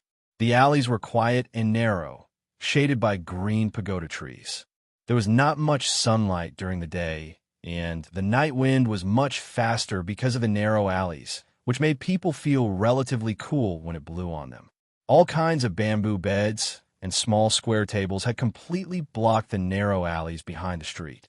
The neighbors were lying on the bamboo beds and chatting lazily, with fruits soaked in well water on the small square tables beside them. There were also those who were used to finding joy in bitterness. They dug into their bowls of oily noodles, the sweat from the chili mixed with the sweat from the stuffy heat. They used the trick of fighting poison with poison to deceive themselves that the night was not that unbearably hot. From time to time, there would be a clear smack in the alleys. It sounded like an adult was educating a naughty child, but in fact, it was just people patting their greasy and sweaty backs with towels soaked in well water. You can't. Do you still want to find someone to warm your feet on such a hot day? The couple in the fake antique shop argued day after day about taking a concubine. The people on Lin 47th Street had long been tired of hearing it, and even began to wonder if it was a kind of flirtation. There was also a back door at the back street of the old brush pen shop. It had not been used for a few days, but now was finally put to use. Ningke lay on the bamboo chair and took the wet towel from Sang Sang. He sighed and wiped his naked upper body. Listening to the quarrel coming from the bamboo bed next door, He thought that the life of the common people was not as interesting as what scholars said. Since it was boring, he decided to leave. He put the wet towel on his shoulder, got up, and said goodbye to his neighbors before returning to his own courtyard. Sang Sang followed him with a bucket in one hand and a bamboo recliner in the other. Today, the little handmaiden was wearing a thin blue floral blouse. Her arms and legs were bare, and her tanned face was flushed. Her body was too cold to sweat, but it did not mean that she could not feel the heat inside and outside the eaves. On the contrary, it made her feel more annoyed. She looked at Ning Ke by the well and asked, "Young master, can I take off my outer blouse?" Ning Ke fetched a bucket of fresh cold water from the well and was about to pour it on his head to get rid of the annoying heat. Suddenly, he heard her words and could not help but feel more annoyed. He turned his back and lectured her. "Although you are young, you are still a girl. How can you take off your clothes in front of a man? You're not 3 or 4 years old anymore. I can wipe your body and take a bath for you. You are about to become a big girl. Wake up, will you?" Sang Sang stared at him angrily and asked, "Young master, you didn't answer me just now. Is revenge really so interesting? Killing one every few days? Don't you find it boring?" "This is an interesting and irrelevant thing," Ning Ke replied. "We are eating leftovers every day. We have to go to the toilet every day. Isn't it boring and repetitive? But you still have to do it, because if you don't eat, you will starve to death. If you don't poop, you will suffocate to death. Killing for revenge is boring, but in order to live in peace, no matter how boring it is, you still have to kill." After saying this, he raised his hands and flipped them over. The entire bucket of slightly cold well water splashed onto his body and then poured onto the stone floor of the small courtyard. His spirit was immediately refreshed, and then he found that his lower body was slightly cold. He looked down in surprise and saw that the cotton shorts he was wearing had actually been washed down by a section. Sang Sang looked at his exposed buttocks and the tight trousers around his buttocks. She giggled, which was rare for her. She covered her mouth with her small hands, but she couldn't hide her joy. Ning Ke lifted the shorts and turned back to scold her angrily. "What are you looking at? Killing is more interesting than this." Sang Sang put down her little hand and looked at him seriously. She replied, "I will make a bowl of fat intestine noodles later." In summer, it was the darkest and coolest time in Chang and city before dawn. The residents who were forced to lie on the street by the hot night returned to their beds. They took advantage of this short period of coolness to have the most wonderful and deep sleep, trying to make up for all the time lost in the summer. No one slept in the old brush pen shop. Sang Sang made a bowl of fragrant noodle soup with a lot of chives, 6 or 7 pieces of fat intestine, and 2 pieces of large intestine. Ning Ke ate the noodle soup like a whirlwind. He wiped his mouth and put on a shabby, ordinary outer shirt and a brand-new ordinary bamboo hat. He covered most of his face with a mask and wrapped the padao and the big black umbrella with a coarse cloth.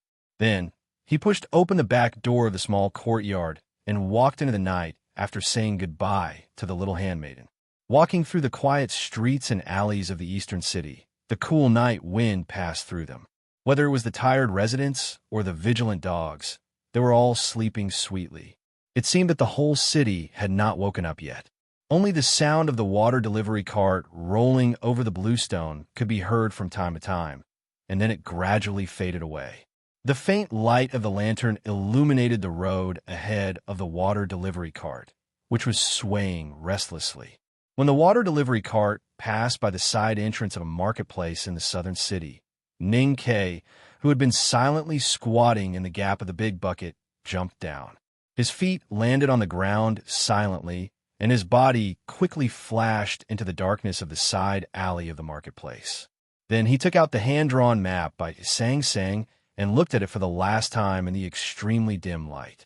Just as Sang Sang was puzzled, planning to kill a person every once in a while was totally incompatible with the quiet and bitter life of studying in the academy and the noisy and annoying life in the marketplace on Lin 47th Street. Moreover, this kind of boring repetition was really boring. But for Ning Ke, who had just returned to Chang and from the city of Wei, eating a bowl of noodles with fat intestines or noodles with fried eggs from time to time, and then killing people for revenge was like writing a few pieces of calligraphy and meditating for a few hours. It had become a very important part of his life, and even a kind of habit. Every time he killed a target for revenge, every time he erased a name on the wallpaper list, he would feel that the burden on his shoulders was reduced, his body was relaxed, and the sticky blood on his hands was a little lighter. Everyone instinctively yearned for a relaxed and happy life, so his instinct urged him to continue doing it. Sang Sang had prepared the knife, the cloth mask, the coat, the bamboo hat, the map, and the target's living habits and schedule. A little black-faced handmaiden walking through the streets of Chong and would not attract anyone's attention. Ninkei was not worried about her safety, but trusted her ability. Therefore, every time he was about to unsheath his knife, he never thought that he would not be able to cut off a head, including today. When he quietly entered the marketplace under the cover of the night and walked toward the small lake behind the tea house, he had already begun to use that person's head as a sacrifice to the general's mansion and many people in the village. Today, he was going to erase the third name on the wallpaper list. The owner of that head was Yin Suqing, 41 years old, a former document appraiser of the military ministry. He was good at tea ceremony and seal appraisal. After being driven out of the military ministry by the imperial court with an excuse, he became a tea master specially hired by a famous tea merchant in Chang'an. According to Zhui Er's investigation, the irrefutable evidence that Xianwei general was accused of treason and colluding with the enemy was personally appraised by this person, and it was even possible that the 3 letters were forged by this person. This person also had a lot of unclear connections with the massacre of the village in the Yin territory. When Xiaoho's army pointed at the Yin kingdom, but failed to arrive at the edge of Min Mountain, Yin Suqing was in Xiaoho's army. But it was puzzling why, as a document appraiser of the military ministry, he would appear on the frontline battlefield full of killing and blood. Yin Suqing was now living in a lakeside house purchased for him by a tea merchant. Ninkei walked along the lakeside quietly, looking at the row of secluded houses on the lakeside getting closer and closer, as well as the bamboo walls and thatch cottages that seemed to be alienated but with a hint of antiquity. Ninkei slowly raised his eyebrows outside the mask and suddenly felt something wrong. Because this lakeside house was too quiet and secluded. It was not easy to live in Chang'an. It could be said that every inch of land was worth its weight in gold. In the bustling city, the word quiet and secluded represented nobility, and it was very expensive. Ninkei knew that Yin Suqing was deeply trusted and relied on by the tea merchant, but he believed that no matter how extravagant and generous a tycoon was, it was impossible for him to give such a lakeside house to his subordinate tea master. The morning light still hadn't arrived, and the view of the lakeside was still dark. Only the ripples of the water reflected the lights of some unknown houses, giving a faint light. Ninkei walked to the front of the lakeside house, looking at the huge stone chair under the stone steps in the courtyard and the emaciated middle-aged man sitting in the chair through the alienated bamboo wall. After a slight pause, he pushed the door and entered. A small oil lamp was lit, and the emaciated middle-aged man sat on the stone chair, holding a coarse, big mud-made teacup in his left hand, and gently knocking the corner of the ebony tea table with his right hand. He calmly looked at the lad who pushed the door and entered, and a faint smile suddenly appeared on his thin cheeks, and then he said softly, "The so-called tea ceremony is actually to strengthen a certain sense of ceremony with a complicated process, so as to produce a sense of solemnity. Many people think that when I drink tea at home, I must burn incense, take a bath, worship Hao Yin for a long time, and then wash the cup in the sea and play with it silently for a while before I can send the tea to my mouth. In fact, what I like most in my life is holding a big teacup and drinking tea. Maybe it's a habit developed in the army, and I prefer to be straightforward. On such a hot summer night, lad, you are restlessly sleeping in the house, but strolling by the lake. Presumably, you are here to kill me. Abstain from anger and anger. If you can't, close yourself and write quietly. Today, I write very slowly and painstakingly, but this chapter is published after revision. There's still 2 more chapters, and I will continue to write slowly and seriously. Finally, I say, well, I won't say it. See you later. To be continued. If you like this work, you're welcome to vote for recommendation or monthly vote. Your support is my biggest motivation. Chapter 109. The lakeside house under the shade of the bamboo wall was quiet and dark. The middle-aged tea artist was sitting on a stone chair carved with Kuin Lake stone, and in front of him was a tea table carved with Kuin Lake stone, on which there was an ebony tea table, on which there were warm and clean teapots and teacups. Beside the table was a small portable charcoal stove, on which the kettle on the stove exuded faint steam, but had not boiled yet. In such a hot summer night, the middle-aged tea artist seemed not to feel the heat brought by the small charcoal stove. He was draped in a thin coat, and was as calm as a hospitable host waiting for someone to return in a winter snowy night. He was Yin Suching. Ninkei was very sure of this. The vigilance he had before outside the lakeside house was finally confirmed at this moment, because the other party had sensed his coming in advance and had already perceived his intention. Glancing at the tea dregs under the bamboo wall with the corner of his eyes, and after a moment of silence, he looked at the tea artist in the chair and asked, "Then let's be direct. I want to know whether you have anything to do with the extermination of the whole family of the Xianwei general's mansion and the massacre of the Yin border village?" Yin Suching slightly frowned. He did not expect that the lad who came to kill him tonight was actually because of the 2 things many years ago. He had thought that no one in the world remembered those old things. After a moment of silence, he smiled and said, "Of course it has something to do with me. Otherwise, how could I, an officer with a bright future in the military ministry, become a tea artist who looks after the house of tea merchant? I should not be the first person you've come to." He looked at Ninkei and asked, "How are the others now? I haven't seen them for many years. I don't know what they are doing now." Ninkei silently observed the lakeside house and the movements around. Looking at this noble residence, he answered, "They are not living well, at least not as good as you, who can live in such a nice place." Yin Suching laughed out, shook his head, and said with emotion, "Do you know why they are all not doing well, but I can live well? Because I am still of some use to the empire." The messy clothes on the body, the unboiled water on the small charcoal stove, and the empty teacup in his left hand all indicated that the tea specialist had just woken up. He probably got up because he sensed that Ninkei was near the lakeside house. He was not planning to ambush Ninkei in advance. He was just a tea artisan who looked weak and frail and dealt with tea sets and spring water all day long.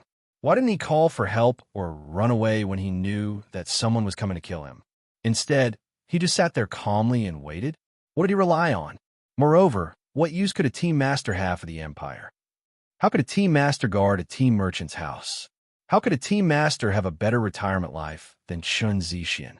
In the blink of an eye, Ning Kei thought of many possibilities, even the most impossible one. An unprecedented solemn expression appeared on his childish face outside the mask. He looked at the other party and asked, "Why didn't you escape? Why should I run?" Yin Suching looked at the teenager with a smile and said, "Since I'm awake, how could you kill me?" After saying this, he gently flicked his sleeves, and a small dark sword without a handle appeared on the stone table. Ning Kei frowned, and his body became a little stiff.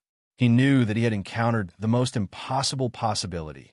This weak and frail tea artisan was actually a cultivator. At this moment, he could not help thinking of the conversation he had with Liu Qingshun on the journey. The conversation about sword masters and psyche masters in Chong and city were as numerous as dogs. At that time, Liu Qingshun laughed and said that this argument was absolutely too exaggerated.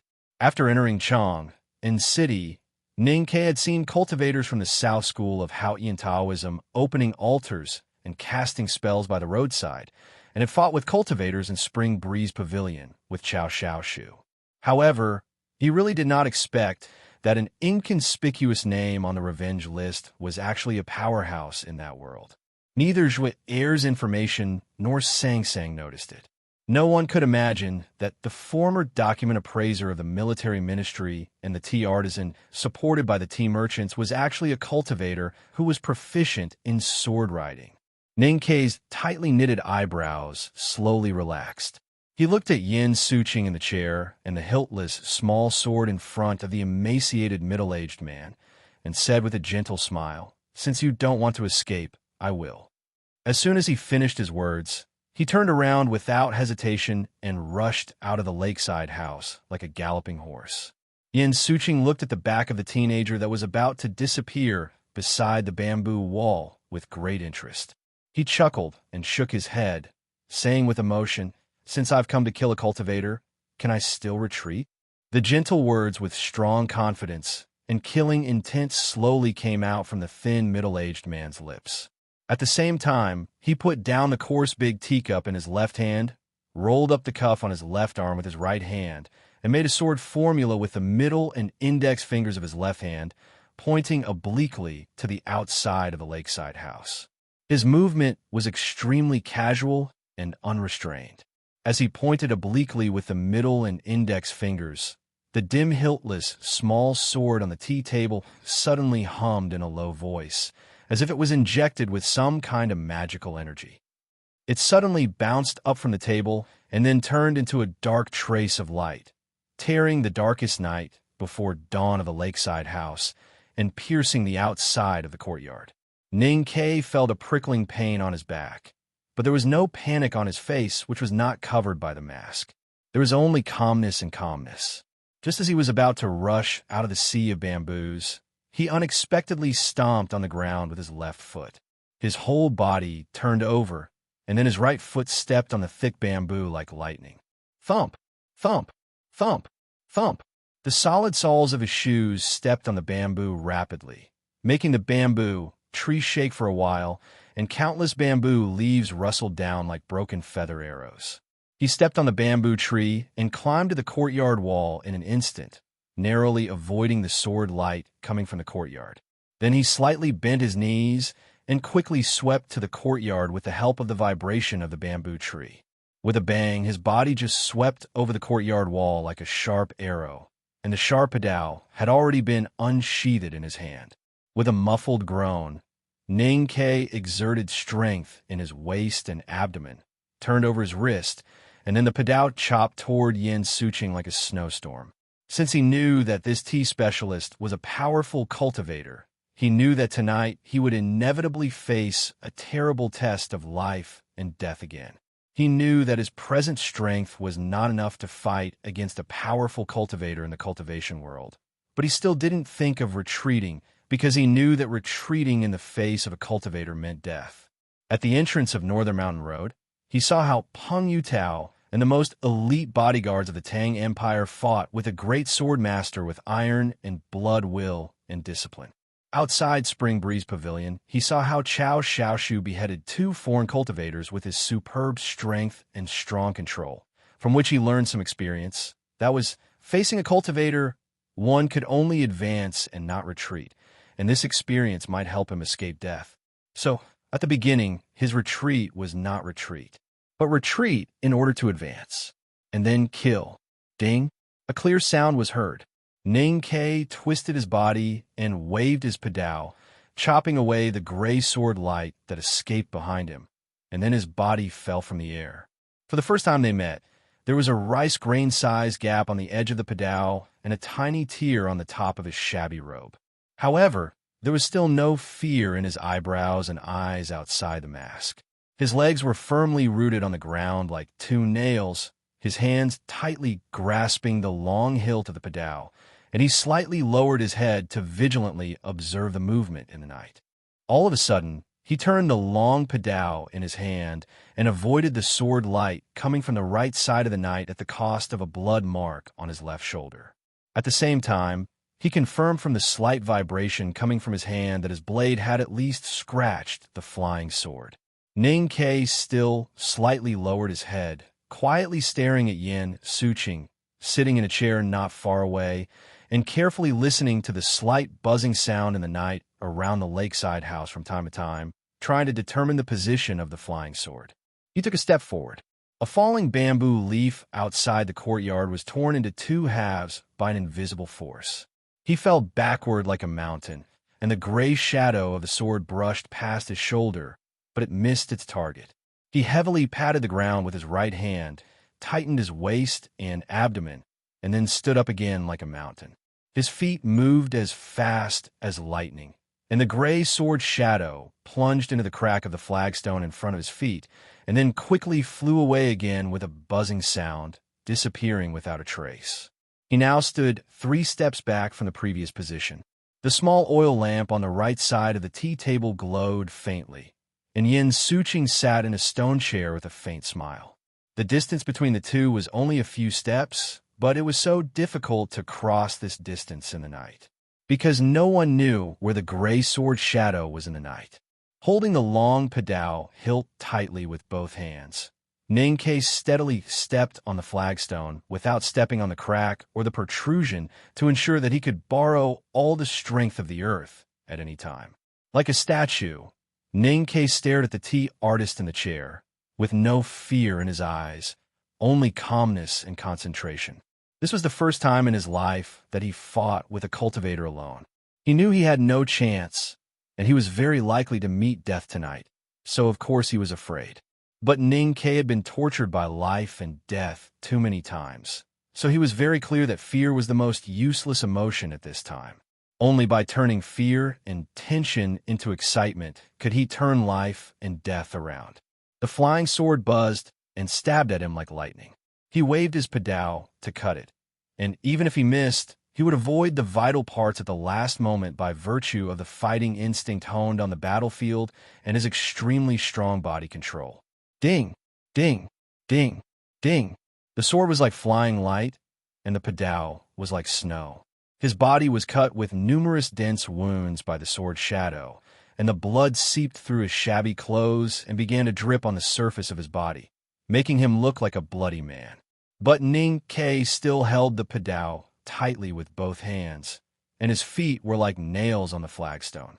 He stared at the powerhouse in the chair without any expression in his eyes, without panic or fear, and even without the fanaticism that should be in a desperate fight. A soldier coming back from the frontier fortress?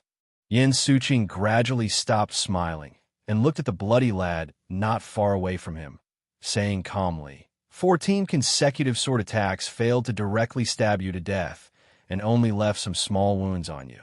Only the frontier fortress soldiers have this kind of physical instinct. But I have to remind you that even if the wounds are small and the blood flow is slow, you will still die after a long time of bleeding.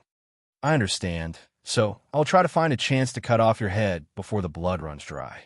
Ning Kei answered, You won't have such a chance. Yin Suqing looked at Ning Kei sympathetically and shook his head. At this time, the water on the small charcoal stove finally began to boil, and hot water mist sprayed from the mouth of the pot.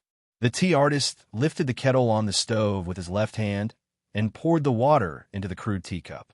He looked at the tea leaves that kept floating in the boiling water and lowered his head, saying, I'm going to drink the morning tea, so I won't play with you. There is one more chapter, which is being written, to be continued. If you like this work, you're welcome to vote for it and vote monthly. Your support is my biggest motivation. Chapter 110. In the border town, on the journey, in the old brush pen shop, and in many other places, Ninkei had told Sang Sang many times that even if he couldn't cultivate, he could still chop them into pieces after he mastered the bladesmanship. But at least for now, this seemingly sonorous and forceful declaration could only be spiritual comfort or spiritual stimulation to a large extent. He knew how incredible the powerhouses in the cultivation world were. He had never expected to defeat a cultivator in a face-to-face battle, not to mention the swordmaster in front of him who had at least stepped into the no-doubt state. This was his first battle with a cultivator. He only had some indirect experience, so he didn't hold much hope. But he wouldn't despair either. He always believed that only the dead needed despair.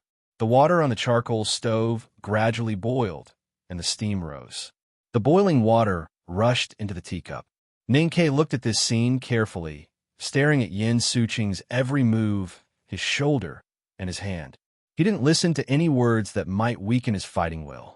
When he saw this person pour tea, his eyes suddenly brightened. Since he had to hold a teacup, he naturally couldn't pinch the sword formula anymore. Ning Ke tightened his legs that were as firm as nails on the ground, and his body suddenly fell forward. Dragging the long padao with both hands, he rushed forward with all his strength.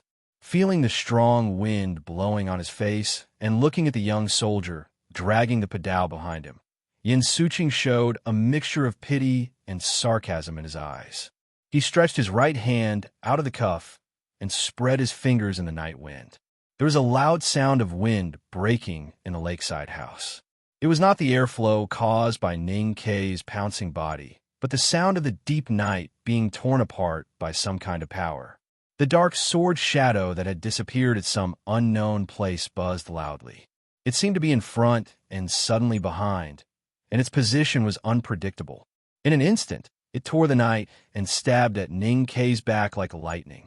The bamboo leaves rolled up by the wind on the bamboo wall suddenly became quiet and then scattered in all directions in panic. The hot mist near the charcoal stove suddenly condensed and then sank to the ground extremely slowly. The time on the stone ground in the courtyard seemed to become much slower. Was this the power of a sword master's full blow? Feeling the absolute coldness coming from his back and the sharpness that had already begun to break his heart even before he came into contact with it, Ning Ke sighed with emotion. He knew that the hand of the Grim Reaper was about to touch his back. However, he did not look back, nor did he dodge. He continued to charge forward like a ferocious tiger. He was still running because he knew that there was no way back if he looked back. Dodging at such a close distance would be futile. At this moment, he could only run towards death or run faster than death. Only in this way could he have the last shred of hope. When Ning Ke was 2 steps away from Yin Suqing, he stared at his opponent's neck with his eyes wide open, regardless of the aura of death so close to him. Crossing his hands, he concentrated all his strength on the padao and fiercely chopped at Yin Suqing. Looking at the fierce blade light coming at his face, Yin Suqing held the teacup in his left hand and just touched his lips, with no expression on his face. In the sea of breath of nature, he clearly saw that the hiltless small sword controlled by his psyche power had already flown to the back of Ning Ke like lightning. Before the blade fell, the lad would die. The padao in Ning Ke's hand was 3 feet away from Yin Suqing's neck. Yin Suqing's flying sword was 1 foot away from Ning Ke's back. The flying sword controlled by a cultivator was faster than the knife wielded by the best machete men in the world. No matter how he calculated. Although Ning Ke bravely fought for a desperate chance, it was a pity that this last fight could only cost his own life, but could not hurt Yin Suqing at all. The next moment, Ning Ke should have died, but he didn't. With the momentum of dragging the padao and chopping, he quietly loosened his left hand and very naturally reached his back, grasping a hard object sticking out of the cloth. He grasped the handle of the big black umbrella. His slender and steady fingers grasped the handle of the umbrella and twisted it forcefully. The coarse cloth wrapped around the umbrella suddenly changed shape. The sturdy hard-woven cloth arched and tore in an instant, revealing a few patches of black inside. Those patches of black rotated and tore the cloth, like an ancient dragon that had been lying dormant for a long time, raising its head violently from the ground. More and more coarse cloth was torn apart, revealing more and more black.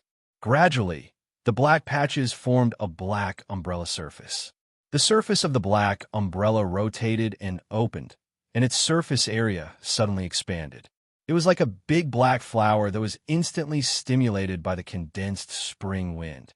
With a bang, it covered Ning Ke's back and blocked the dark sword shadow that was buzzing and shrill.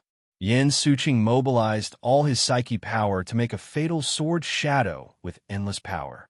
However, when the hiltless small sword fiercely stabbed the seemingly ordinary and greasy umbrella surface of the big black umbrella, a very unimaginable follow-up change took place. There was no sound of the umbrella surface tearing, nor was there any sound of fierce collision. When the incomparably sharp flying sword pierced the surface of the black umbrella, it was like a fallen leaf falling into a boundless black swamp, or like a tired mosquito gently landing on the black signboard of the old workshop. The flying sword, vibrating and buzzing at high speed, seemed to be glued to the big black umbrella surface, and suddenly became absolutely quiet. A moment later, the fallen leaf, falling into the boundless black swamp, slowly sank without a trace, and the tired mosquito, falling on the old black plaque, dispiritedly and powerlessly fell to the air, falling to the end of its life. The previously agile and sharp hiltless small sword seemed to have lost all its life in an instant, falling from the big black umbrella surface and slowly falling to the ground. In the world of the chi of heaven and earth, a thread was broken. Yin Suqing's expression suddenly changed, finding that he could not sense his own natal sword. With a shrill roar, he released the coarse teacup with his left hand and put his palms together to clamp the blade of Ning Kei's one hand, chopping toward him. There was a hair's width between his palms and Ning Kei's blade, and they did not completely touch each other. However, in that extremely fine space, there seemed to be some kind of power filling it as tight as cotton. The shrill roar reverberated in the quiet lakeside small house. Hearing the roar, the flying sword that had just fallen to the ground bounced for a while, but could not fly again no matter how hard it tried. It seemed to be extremely miserable and futile, like an old mosquito falling on the frosty ground in late autumn, with its thin wings frozen in a glass ice.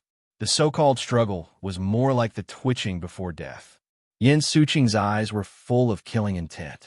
With another shrill roar, he crossed his palms to slap away the cold blade surface, and then his right hand came out of his sleeve.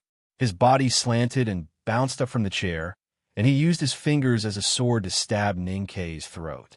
At this time, the coarse and clumsy teacup fell to the ground heavily, and the ground was covered with black and red ceramic gravel. The hot water mixed with tea leaves scattered in a radial shape, and the white-hot air escaped in a panic.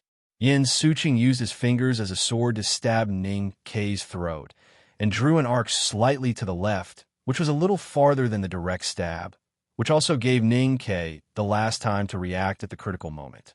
He had to do so because he wanted to avoid the big black umbrella behind Ning Quebec. Subconsciously, he did not want to touch the big black umbrella, even a little bit. The greasy and dirty surface of the open big black umbrella looked darker and darker than the darkness before dawn in the lakeside small house. Yin Suqing did not know what the big black umbrella was. But as a sword master who had been immersed in the cultivation world for many years and had made progress in the past 10 years after he quit the military ministry and hid among the T-Cynic clay pottery, he could vaguely feel the fear brought to him by the big black umbrella, which was the instinctive fear of cultivators. It was because of the deepest fear in his heart that Yin Suqing's finger sword was a little slower than usual. It was also in this extremely short time that Ning Kei had time to move the black umbrella to the left side of his body. At this time, the big black umbrella, which had been completely opened, had a large surface area. Like a big black flower floating on the lake, it obediently slid from Ning Kei's right shoulder to his left shoulder and then covered his entire body. Yin Suqing's fingers poked on the surface of the big black umbrella fiercely. The feeling of poking on the surface of the black umbrella was a little slippery, sticky, and disgusting. Yin Suqing stared at the place where his fingertips touched the surface of the black umbrella. The deep fear in his heart surged out. His body trembled violently, and his face became extremely pale in an instant. He was extremely shocked to find that the psyche power in his body and the chi of heaven and earth mobilized by his psyche power were also surging out along with the inner fear. The big black umbrella was like the deepest and most boundless night, which would swallow all the light. Yin Suqing didn't expect that he would be forced into such a situation by an ordinary person in a seemingly ordinary big black umbrella.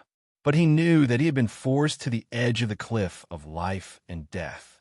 He didn't withdraw his finger sword, because as soon as the light entered the night, the winner must be decided. It was either day or night, before or after sunrise and sunset. No one could leave in advance. A shrill and unpleasant howl burst out from his lips. The cultivator, who had hidden among the people for more than 10 years, finally broke out the most extreme strength. He exerted his psyche power at a terrifying speed and dispersed it around his body through the snow mountain and ocean of chi. He mobilized all the chi of heaven and earth that could be sensed in the lakeside small building, condensed it in front of his fingers, and turned it into sword style to stab the black umbrella. The overbearing and sharp sword power of the cultivator was transmitted from the surface of the big black umbrella to the handle, and then to Ning Kei's hand holding the handle. He lowered his head and stabilized the black umbrella with his left hand and shoulder blade. Listening to the cracking sound coming from his wrist bone and feeling the terrible power borne by his body, he clenched his teeth and didn't retreat.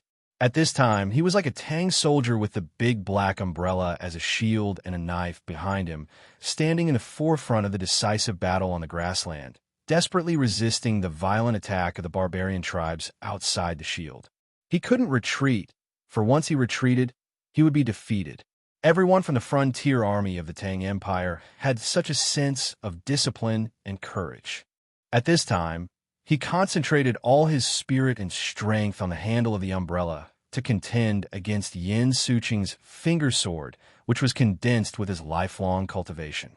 Besides, he faintly felt that something very precious in his body was constantly flowing away along the umbrella handle and into the surface of the big black umbrella.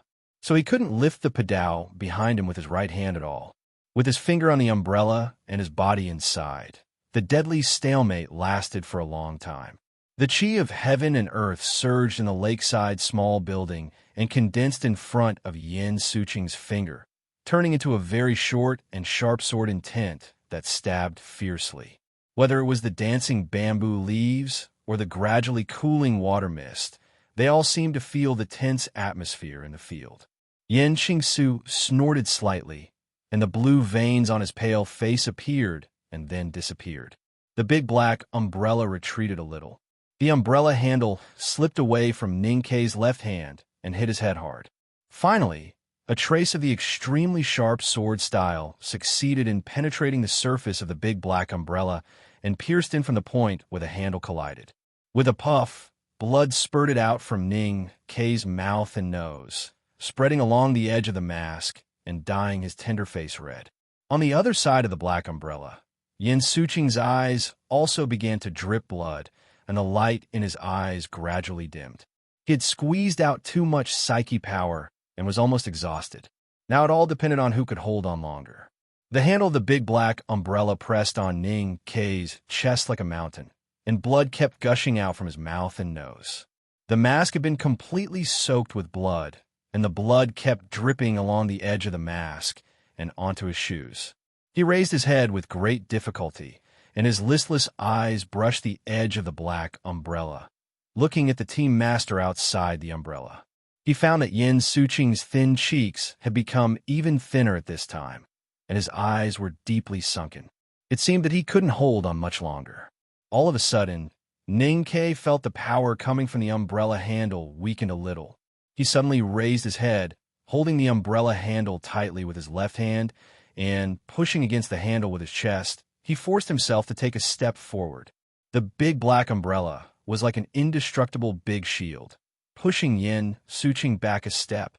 A fierce howl of grassland beasts fighting brutally came out of the youth's mouth. He mobilized the last trace of strength in his body, lifted the pedal, dragged on the ground, and fiercely chopped at Yin Suqing. With a crack, the blade deeply penetrated into the depths of Yin Suqing's neck, and then continued to move forward with an extremely horrible sound of bones breaking and flesh breaking, until it came out from the other side. The pair of eyes on Yin Suqing's head stared at the teenager behind the black umbrella in disbelief. Then his head tilted and fell from his neck, bounced twice on the ground, and rolled into the tea that was still giving off steam. The big black umbrella slowly fell down, and the umbrella handle was still tightly held in Ning Kei's hand. Ning Kei stared at the head on the ground, gasping rapidly, and said, "You're used to being a team master, so you're no longer a sword master, because you even forgot to invite a valet." The darkness before dawn was so deep and Chong, and was so quiet at this time. There were no pedestrians on the streets, not even a cat that was used to walking at night. A youth covered in blood ran out of a square in Southern City. He staggered and ran, and sometimes his weak legs couldn't support him, so he fell heavily on the ground. Blood kept dripping from the edge of the mask. He felt that his sight was a little blurred, and even his mind was a little confused. He didn't know where he was, because of excessive blood loss or other reasons. If I want to take your life, I will definitely take your life. He subconsciously murmured, looking for the way home. The voice came out of the mask that was soaked and stuck with blood and seemed a little distorted. He had heard the siren before, and the remaining reason made him know that he had to leave here as soon as possible. The government had been alarmed, and if Chong and City sent out the Yulin Royal Guards, he would only have a dead end. So he continued to run wildly on the vermilion bird avenue that he didn't recognize. The black umbrella tied to his back was bounced up from time to time, and then opened, puff after puff. The vengeful youth covered in blood. The evil ghost that crawled back from the underworld. A black lotus grew on his back. I've written for 10 hours, and I'm finally satisfied with writing to this point. F***CK. I'm not going to write a single chapter. By the way, I need everyone's recommendation and support on Monday. I didn't want to ask for monthly votes, but this chapter is so good that I feel sorry for myself if I don't take this opportunity to ask for monthly votes. Good night. I'll continue with the next 3 chapters after I wake up, and I'll make sure to write the best 3 chapters. To be continued. If you like this work, please come to vote for me. Your support is my biggest motivation. Chapter 111. Ning Ke ran in the night and on the street. From time to time, he raised his right arm to wipe off the blood on his chin. The big black umbrella hit his back from time to time, making a cracking sound. As time went by, the luster in his eyes became dimmer and dimmer. His eyebrows that were exposed outside the mask became tighter and tighter, looking like he was in great pain. His vision became more and more blurred. In his eyes, the posts for tying horses and the archway at the entrance of the marketplace gradually became distorted and turned into monsters bearing their fangs and brandishing their claws. His breathing became more and more rapid. The air that was squeezed out of his lungs was as hot as lava, but the air that he desperately inhaled was as cold as a glacier. His footsteps became more and more sluggish, and he often stumbled on the protruding bluestone slabs on the ground. His thoughts became more and more chaotic, and he gradually forgot his current situation. He only remembered that he should run as far as possible. Some deep instinct urged him to run in the direction of the old brush pen shop on Lynn 47th Street. Perhaps only after seeing that dark and swarthy little girl would he feel safe and proper. This obsession to run home was so strong. It was so strong that it supported his seriously injured and weak body to run from South City to here. It was so strong that he didn't even notice that he was running on the Vermilion Bird Avenue, which usually made him the most vigilant and uneasy. The blood that dripped from the edge of the mask could be wiped off by his sleeves. The blood that oozed from the numerous sword wounds on his body slowly flowed to the big black umbrella. It was slowly absorbed by the sticky and greasy surface of the umbrella and then slowly released. It slowly dripped to the ground, and then a tiny blood flower bloomed on the ground and seeped into the cracks of the stones. Before dawn, there was a morning breeze, blowing the clothes that were drying under someone's eaves and making the dragon cloud flag that towered into the clouds in the distance on the Vermilion Bird Avenue flutter. The footsteps in the morning breeze and the faint smell of blood blended together, gradually awakening some life that had been hiding in the cracks of the stones for thousands of years. The spacious and straight Vermilion Bird Avenue in Chong and of the Tang Empire suddenly became a long and endless hellfire path. Ning Ke felt as if his feet were stepping on extremely hot red pebbles. Every step he took would burn through the soles of his shoes. Those bursting flames instantly spread and burned his flesh and bones. It was extremely painful. He was still running, taking one step after another. Every step he took was excruciating. With every step he took, he felt like his feet were being chopped into meat paste by countless knives. Suddenly, his body froze on the spot, and he clutched his chest in pain.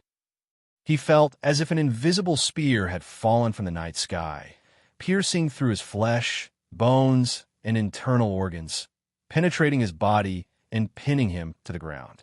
The burning pain from the ground of Vermilion Bird Avenue instantly disappeared, because compared to the pain that came from his chest, that pain that seemed to want to tear everything apart and destroy everything, no pain in the world was worth mentioning. Ninkei furrowed his brows painfully. He looked at his empty chest, the street that had been transformed into some kind of curved corridor, and Chang and city that had nothing to do with reality. He found that everything in his eyes had countless shadows, real and illusory, fake and deconstructed shadows, and he was standing between the real and illusory shadows of these things. Suddenly, he heard someone gasping softly beside his ear. Using the last of his strength, he turned his head and tightly grasped the hilt of the knife at his waist with his bloody hand. However, he did not see any trace of anyone, and he was still surrounded by those strange, deformed worlds. His face was as pale as a snow mountain. He looked around in confusion and subconsciously tried to find the source of the gasp. The stone posts that seemed to be about to fall to the ground were gasping, telling of the pain and annoyance of being tied by the neck every day. The yellow cloth of the wine shop in the market was gasping in the morning wind, telling of the unhappiness and uneasiness of being molested by drunkards every night. The locust tree that stretched out its waist in a house was gasping, telling of the fact that it had seen too many family secrets and was about to dry up. The green leaf that fell under the stone-lined seat was gasping, telling of the reason why it did not fall at the right time. The stone lion was gasping, the wooden building was gasping, the road under their feet was gasping, the morning wind was gasping, the distant imperial palace was gasping, the nearby gray wall was gasping, Chan was gasping, and the whole world was gasping. The delicate and charming gasps were like the moans of women. The long and continuous gasps were like the solemn gasps of the court. The anxious gasps were like the desperate gasps of a fugitive, and the indifferent gasps were like the ruthless gasps of history. Ninkei listened to the gasps coming from all directions in the narrow streets, alleys, back gardens, and distant halls. He stood alone and helpless in the middle of the street. He loosened the hilt of the knife and covered his ears with both hands, but he still could not stop the various gasps from penetrating the back of his palms and clearly and powerfully entering his mind. He slowly knelt down in the middle of the dark Vermilion Bird Avenue and then fell down. The big black umbrella covered his back. The blood passed through the black umbrella, dripped on the blue stone, and flowed into the cracks of the stones.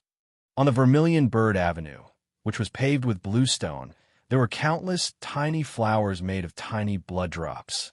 From the South City all the way to the north, the blood flowers connected into a line, faintly connecting with the blood at the front of the black umbrella. The place where the blood line was pointing was the stone sculpture of the Vermilion Bird at the far end of the avenue. The Vermilion Bird engraved in the middle of the Imperial Road was deeply carved into the stone. It carried the history of the Tang Empire for more than 1,000 years. No one knew how many high-spirited new kings it had welcomed, and no one knew how many old heroes who ultimately failed to defeat time had been sent away. Its majestic eyes were always so calm and never moved for a moment. At this time, the eyes of the Vermilion Bird were still majestic as usual. However, the right wing of the three indescribably gorgeous top wings on top of its head slowly rose, as if it was going to break through the stone surface and enter the real world. Ninkei fell unconscious under the big black umbrella. He had no idea that the Vermilion Bird in the distance had undergone such a strange change, nor did he know that a majestic and irresistible sense of destruction that seemed to come from ancient times had enveloped him. His blood flowed between the cracks of the stones, extremely shallow and flat, even shallower and flatter than what humans could imagine.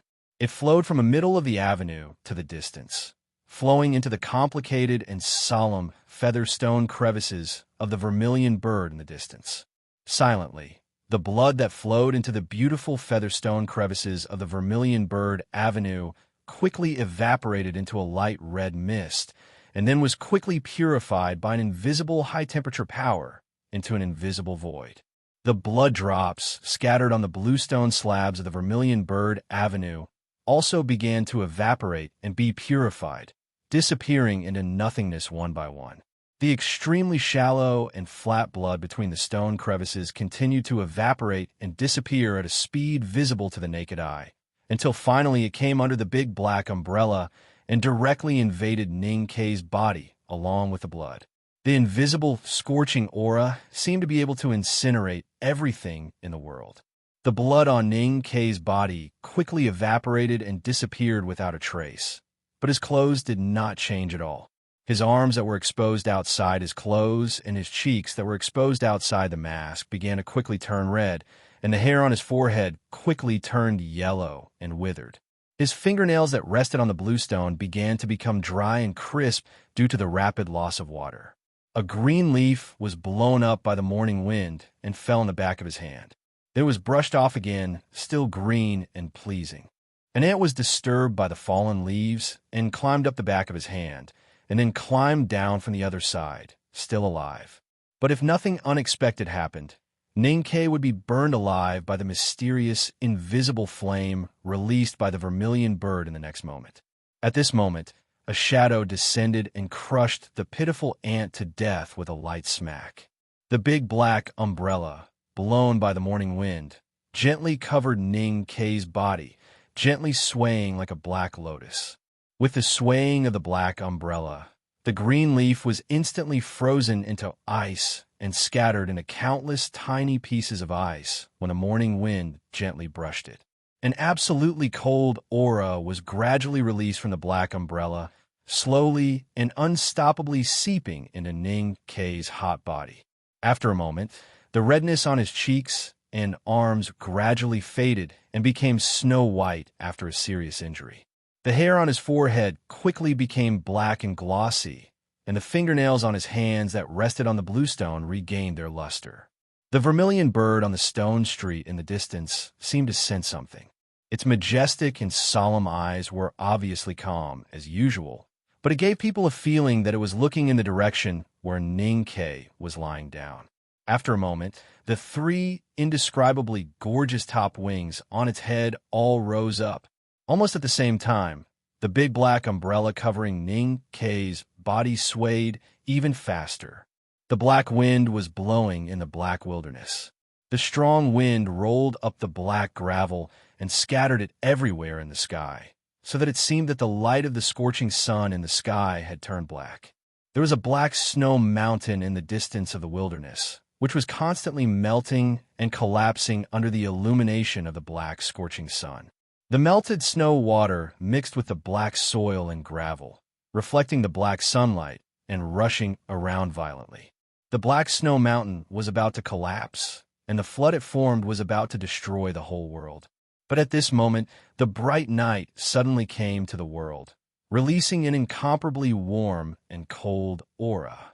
Ning Kei stood at a certain point in this space, looking at the magnificent scene of destruction in front of him with confusion and incomparable calmness. He did not know where this place was, but he knew that this was not a dream. This feeling was clear and firm, just as he clearly saw the light occupying most of the sky, but he was sure that it was night. The bright night covered most of the sky, blocking the blazing black sunlight and gradually slowing down the melting of the snow mountain. And the cold aura emitted from the bright night sky began to condense the raging flood in the black wilderness, turning it into dancing black ice and unwilling black snow. The whole world was reshaping, and the black snow mountain slowly and unstoppably stood up again. The world returned to peace, and the night returned to the color that night should have. The glaciers and snow rivers in the wilderness disappeared, as if nothing had changed, but also as if everything had changed. The sun in the sky warmly shone on the world, and the spring light melted the snow on the other side of the snow mountain. The gurgling water seeped into the depths of the snow, fell into the blue and dark underground ice cave, and then disappeared. After an unknown number of years, in a place far away from the snowy mountains in the wilderness, a pebble gently trembled and was pushed to the side. Then, a trickle of water gushed out and gradually spread out, flowing towards the horizon. On the bank of the river, there was a weak but strong blade of grass. Damn, this chapter seems to take 6 hours. I can only vomit blood and accept it. To be continued. If you like this work, please come to vote for it. Your support is my greatest motivation. Chapter 112. The world disappeared, and Ning K woke up. He looked at the corpses of ants in front of him, which were scattered into a pile of green leaves and ice gravel. After a while, he struggled to get up. He didn't know how long he had been in a coma. It might be long or short, but he knew it was very dangerous to lie in the middle of the street. Listening to the faint sound of bamboo, flute, and horse hooves, he bit his lower lip hard, forced himself to cheer up, and ran into an alley on the side with his tired and wounded body. The blood on the bluestone street had disappeared without a trace. It was clean as if it had been washed by rain dozens of times and dried by the warm spring sun. He didn't notice where the blood on his body had gone. It was clean as if he had just taken a bath in the House of Red Sleeves for half a night. He only had a vague impression of what had happened when he was in a coma. He had no memory of the magical fight between the vermilion bird and the big black umbrella at the end of the street. Walking into the side alley, he quickly took off his outer shirt that was full of sword cuts. Only then did he notice that there was not a single trace of blood on his outer shirt. He was slightly startled and looked down at his body with difficulty. Indeed, there was not a single trace of blood. He could not help but have a strong suspicion in his heart. However, the situation was urgent and the government had been alerted. He had no time to think, so he directly tore off a piece of cloth and hung it on a branch. Then he threw the outer shirt into a house behind the wall. The pain in his chest was still unbearable. The invisible spear that came from the heavens seemed to still be stuck in his chest. Every step he took made his face paler. Even the slightest tremble made him feel like the tear in his heart was getting bigger. He stretched out his trembling hand and put it on a low wall. Then he jumped in with strength from his waist and abdomen. He quietly passed by a resident who was still sleeping in the cool morning. He took a cyan, unlined shirt from a bamboo pole and quickly put it on. He had prepared the best medicine for wounds, but when he was putting on his clothes, he took a quick look and was surprised to find that the bloody wounds caused by the flying swords on the surface of his body had already healed. This kind of healing was not a true recovery. It looked more like someone had used fire to forcefully scorch his body. Only the bleeding had stopped, but the injuries were still there. Ning Ke made his way through the streets and alleys of the eastern city of Chang, and in the last of the night, from time to time, he would hide behind trees and climb to the top of eaves to avoid the approaching hooves of horses and the sharper sounds of bamboo flutes. When he finally got close to Lin 47th Street, he found that he couldn't go back to the old brush pen shop to treat his wounds, because the yamen runners of the Chang and local government with iron rulers and ropes had begun to knock on every door to inquire. Ning Ke frowned as he looked at those shop doors that had been knocked open. He raised his hand to cover his mouth and forcibly suppressed the strong urge to cough. He stepped back into the shadow of the alley and leaned against the wall, gasping for breath. An ordinary-looking carriage appeared at the entrance of the alley, with the Academy's logo printed on the shaft. Ning Ke hid in the darkness and stared at the horse carriage that took him to the Academy every day. He listened carefully to the sounds of shops opening in the alley from time to time and silently counted the time in his heart. He kicked the wall with his tired right foot and exerted the last strength of his weak body. He rushed into the alley and opened the door of the carriage with his right hand as fast as lightning. The yamen runner who was questioning the owner of the old antique shop in the alley vaguely saw something out of the corner of his eye. He turned his head in astonishment and found that there was no one at the entrance of the alley except for a horse carriage quietly parked there. Why is there a horse carriage parked here so early? The yamen runner frowned and muttered to himself, ready to go and have a look. The owner of the antique shop, who was wearing a thin coat, yawned and glanced at the horse carriage at the entrance of the alley. He explained casually, "That's the horse carriage that takes Boss Ning to the Academy. It's waiting here every day at this time." Hearing the word Academy, the yamen runner stopped and laughed at himself. He turned around to look at the owner of the antique shop and said with emotion, "It's really rare that someone from our street can enter the Academy." In the horse carriage, Ning Ke watched the Yamen runner and the owner of the antique shop talking at the stone steps. After confirming that there was no problem, he put down the curtain and gently knocked on the window lattice. He said in a tired voice, "Old Duan, we can go now." The coachman, Old Duan, was startled and turned around to look at Ning Ke behind the curtain. He said in surprise, "Boss Ning, when did you get on the carriage? Why didn't I know? You're up early today." "I didn't review the lesson plan of the etiquette department yesterday, so I'm in a hurry to go to the academy to read it again," Ning Ke explained in a low voice. Then his expression changed slightly. He lowered his body and coughed violently, hurriedly covering his mouth with his sleeve. Listening to the suppressed but heart-wrenching coughing in the carriage, the coachman asked with concern, "Are you all right?" Ning Ke answered, "It was too hot last night. I gluttonous ate 2 bowls of ice and washed several buckets of well water. I think I caught a cold." The coachman turned around and held the reins with one hand and gently waved the whip with the other. He said with a smile, "Heat is the most troublesome, but you're young and vigorous. You'll be fine after drinking some cooling tea when you get back to the shop." Hearing the word vigorous, Ning Ke did not know why his heart palpitated. He was slightly startled and looked down at his sleeve. He found that it was stained with 2 smears of blood that he coughed up, so he gently held the corner of the sleeve in his hand. The southern city of Chang was a noble place, and the lakeside house was even more noble. People who were qualified to live in such a place were either rich or noble. Although Yin Suqing, the tea master, was not allowed in the imperial court, he still had some fame in the upper circle of celebrities. The previous deadly fight in the lakeside house had already alarmed other lakeside residents. When they found that Yin Suqing, the tea master, was beheaded, the Chang and local government and even the Yulin royal guards immediately began a serious investigation. At this time, the city gate had just opened, which was a good time to block the murderer in the city. The local government runners of the Chang and local government inquired everywhere. The Yulin royal guards guarded the streets, and the inspection at the city gate was extremely strict. But no matter how strict the inspection was, there were still some differences.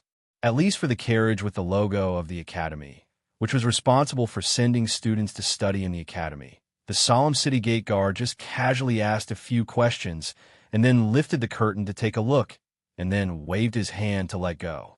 Ning Ke lifted the curtain and looked at the whole of the city gate, thinking that if the bloodstains on his body had not been completely annihilated, it would have been really difficult for him to pass today. At this time, he did not know that the bloodstains on the Vermilion Bird Avenue had also been completely evaporated and purified, leaving no trace. Otherwise, the cavalrymen of the Yulin Royal Guards would have already followed the bloodstains to catch up with him, who was exhausted and seriously injured. With the sound of hooves and wheels, the first ray of morning light fell on Chang and city, shining on the young boy's innocent cheeks, which made his pale face even paler. He could not help but squint his eyes, thinking of the black sunshine in that world and the many puzzling things that happened to him tonight.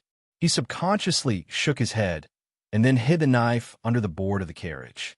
When the carriage arrived at the academy, Ning Ke slowly and calmly walked into the academy.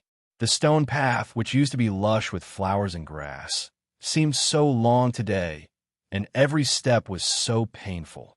In order to not let others see his injuries and abnormalities, he had to endure no matter how severe the pain in his chest was, and could not even raise his eyebrows. Ning Ke could not attend classes in such a state. He knew that if he insisted on attending classes, it was very likely that he would spit out a mouthful of blood and die on the spot in front of the instructors and classmates. Therefore, he directly passed through the quiet side alley of the academy and slowly walked across the wetland in the morning light, coming to the front of the old library. The old library was open to students day and night. It was still early at this time, and neither the instructors nor the 4 deacons were in. Ning Ke pushed the back of the building and then slowly climbed upstairs with his right hand on the wall. When he arrived at the familiar 2nd floor, Ning Ke was silent for a moment as he looked at the dense cultivation books on the bookshelves.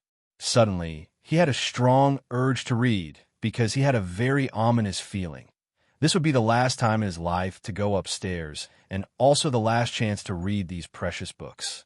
In the end, he did not take out the books from the bookshelves to read, nor did he have the energy to see if the guy named Chun Pippi had left a message. He wearily walked to the end of the bookshelves, walked to the floor under the west window, and sat down. Later, the female professor would come to copy her hairpin-style, small regular script, right? If she saw him like this, how could he explain to her? Perhaps later he would close his eyes and never wake up again, so why bother to explain? Because of the excessive blood loss, and also because of the mysterious injuries and collisions inside his body, Ning Kei's thoughts were extremely chaotic. He was like those willow catkins floating in the spring wind, light as a feather, without any strength and direction. He looked down at his chest, feeling the feeling of emptiness and the unbearable tearing pain in the emptiness. Subconsciously, he raised his trembling right hand and slowly touched it.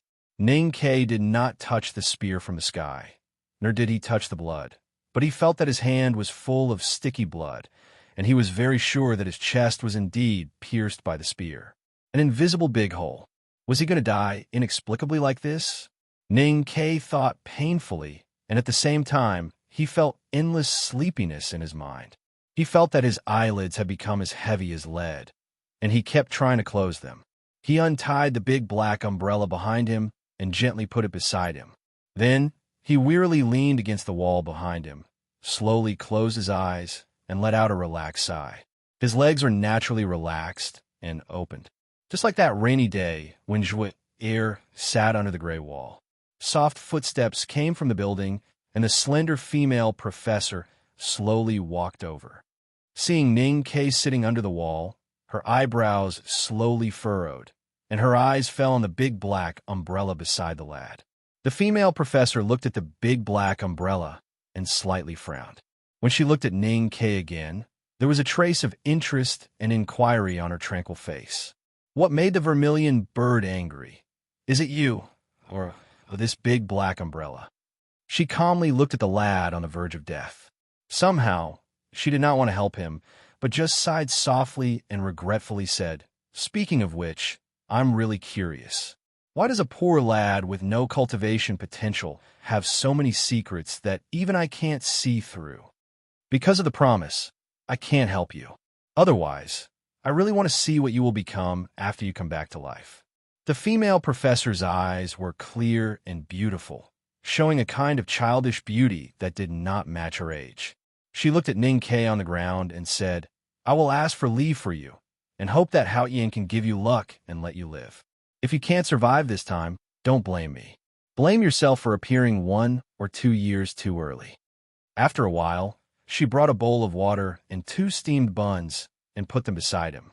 Then, she returned to the desk by the east window and continued to write hairpin-style, small regular script, as if she did not know that there was a dying lad not far behind her. Outside the window, the morning light gradually became brighter, and the cicadas chirped. To be continued. If you like this work, please come Chidian. Come to vote for me. Your support is my greatest motivation. Chapter 113. Although the people of the Tang Empire were ferocious, Chang was the most benevolent city. Numerous imperial courts, government offices, and military camps were scattered in the city. High officials and nobles lived in the city, so the security was very good. Except for a few corpses in a duel of life and death, there were very few cases of abnormal deaths in Chang'an. Of course, the murder at the Spring Breeze Pavilion, which was approved by His Majesty in the palace, was not included. Therefore, when a murder happened at the lakeside in the southern city, the Chang and local government suddenly became nervous in the morning. The new judicial military adjunct and the coroner squatted in the autopsy room and did not dare to go out. The head on duty led more than 100 government runners to run between the streets, sweating profusely.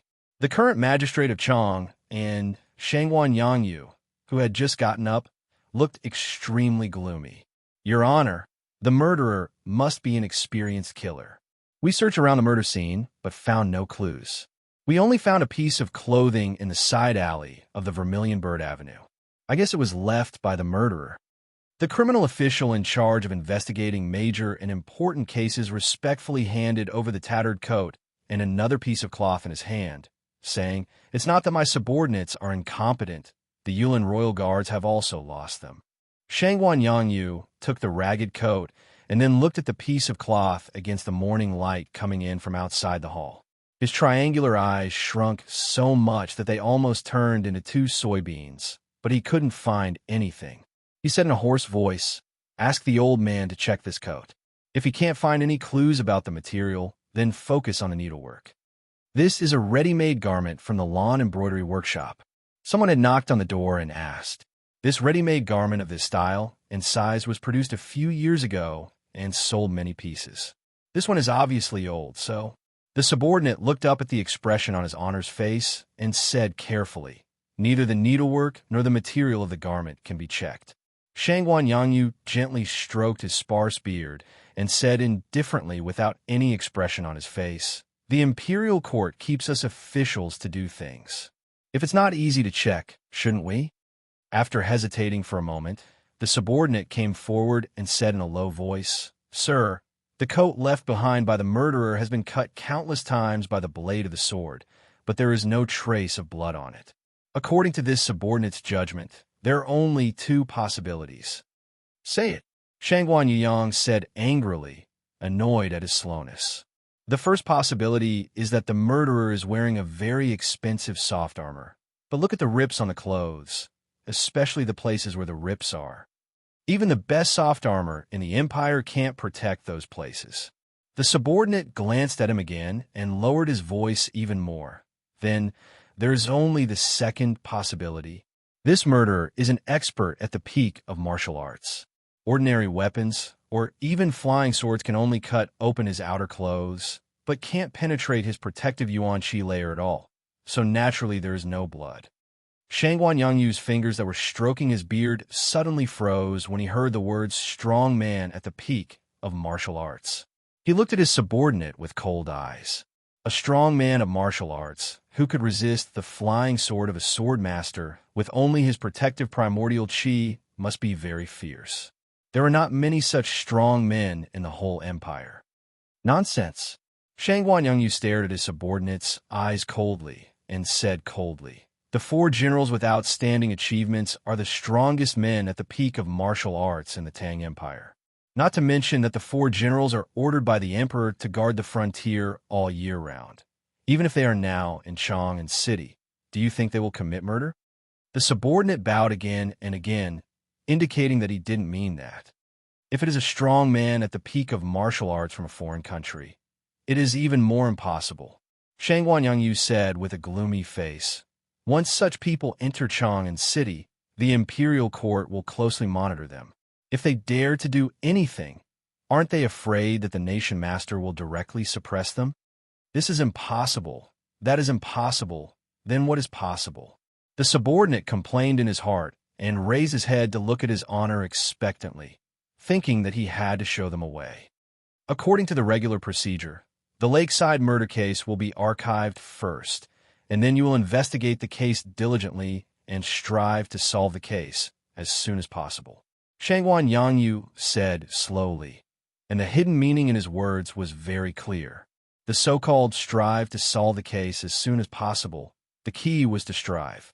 Even if you could not solve the case as soon as possible, as long as no one in the imperial court questioned you, no one would care. Looking at the subordinate who took the order and retreated, Shangguan Yangyu shook his head and took out a handkerchief from his sleeve to wipe the sweat on his face. His slightly red nose suddenly became redder because of the wipe. Hearing that the real murderer of the murder case was very likely to be a strong man at the peak of martial arts, the new prefectural magistrate of Chang and City had the intention to retreat because he knew that this matter must be very troublesome. As a senior official of the Tang Empire, although Shangguan Yangyu had a despicable temperament, he was not so weak that he could not even bear this responsibility. But he knew that if this murder case involved a lot of people, it was not a problem that could be solved by the Chang and local government alone. If other departments did not take action, it meant that someone in the imperial court did not want to make trouble. His Majesty is very benevolent. He cupped his hands in front and bowed respectfully to the far north. His ugly face was full of gratitude. His Majesty has promoted me from the judicial military staff to the prefectural magistrate of Chang and city. How dare I make trouble for His Majesty? There was an old tower made of yellow bricks in the southern city. The tower was badly damaged and entangled with green vines. It seemed that it would collapse at any time. However, after so many years, the old tower still stood among the small temples. It was silent and peaceful, watching others build tall buildings and others build brothels. Every spring, countless wild geese returned from the south. Before the geese went to Shuanyang Lake in Gushan Commandery to spend the summer, they would fly over Chang and city and circle around the old tower for many days. At that time, the shadows of the geese would cover the sky and the birds would sing. It was a spectacular scene. No one knew why these wild geese, who flew high in the sky and slept by the water, would appear in the bustling Chang and city and be so interested in the old tower. But after a long time, they got used to it.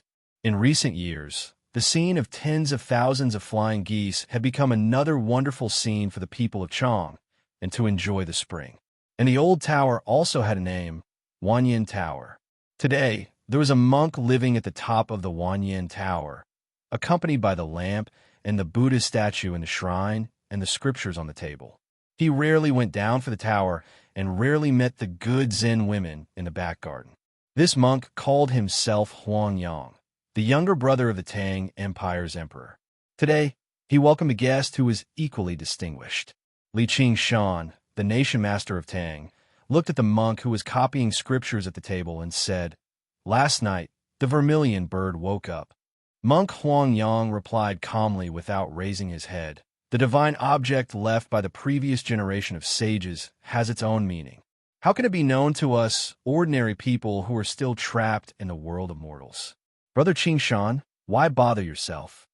I have to finish a chapter. Otherwise, this writing method, with 3 chapters and each chapter is painstakingly written, will kill me. Besides, this chapter only has 2,000 words. That's because the last chapter yesterday had 4,000 words. So, I'm not cheating, right?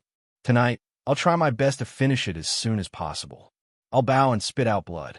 The blood on your shoes. If you like this work, please come to Chidian. Come to vote for me. Your support is my greatest motivation." Chapter 114. Li Qingshan replied indifferently, "Since I'm in the secular world, how can I not be disturbed by its atmosphere?" Monk Huangyang slowly raised his head to look at him and suddenly said something irrelevant. "Since His Majesty is in the palace, why aren't you in the palace? Rules are inanimate, and people can't be bound by inanimate things. His Majesty is in the palace most of the time. Do I have to be detained in the palace every day? You can hide in the Wanyan Tower to cultivate every day, but I, as the leader of the South School of Haotian Taoism, also have many things to do. Moreover, who in Chang and city can harm His Majesty? The South School of Haotian Taoism."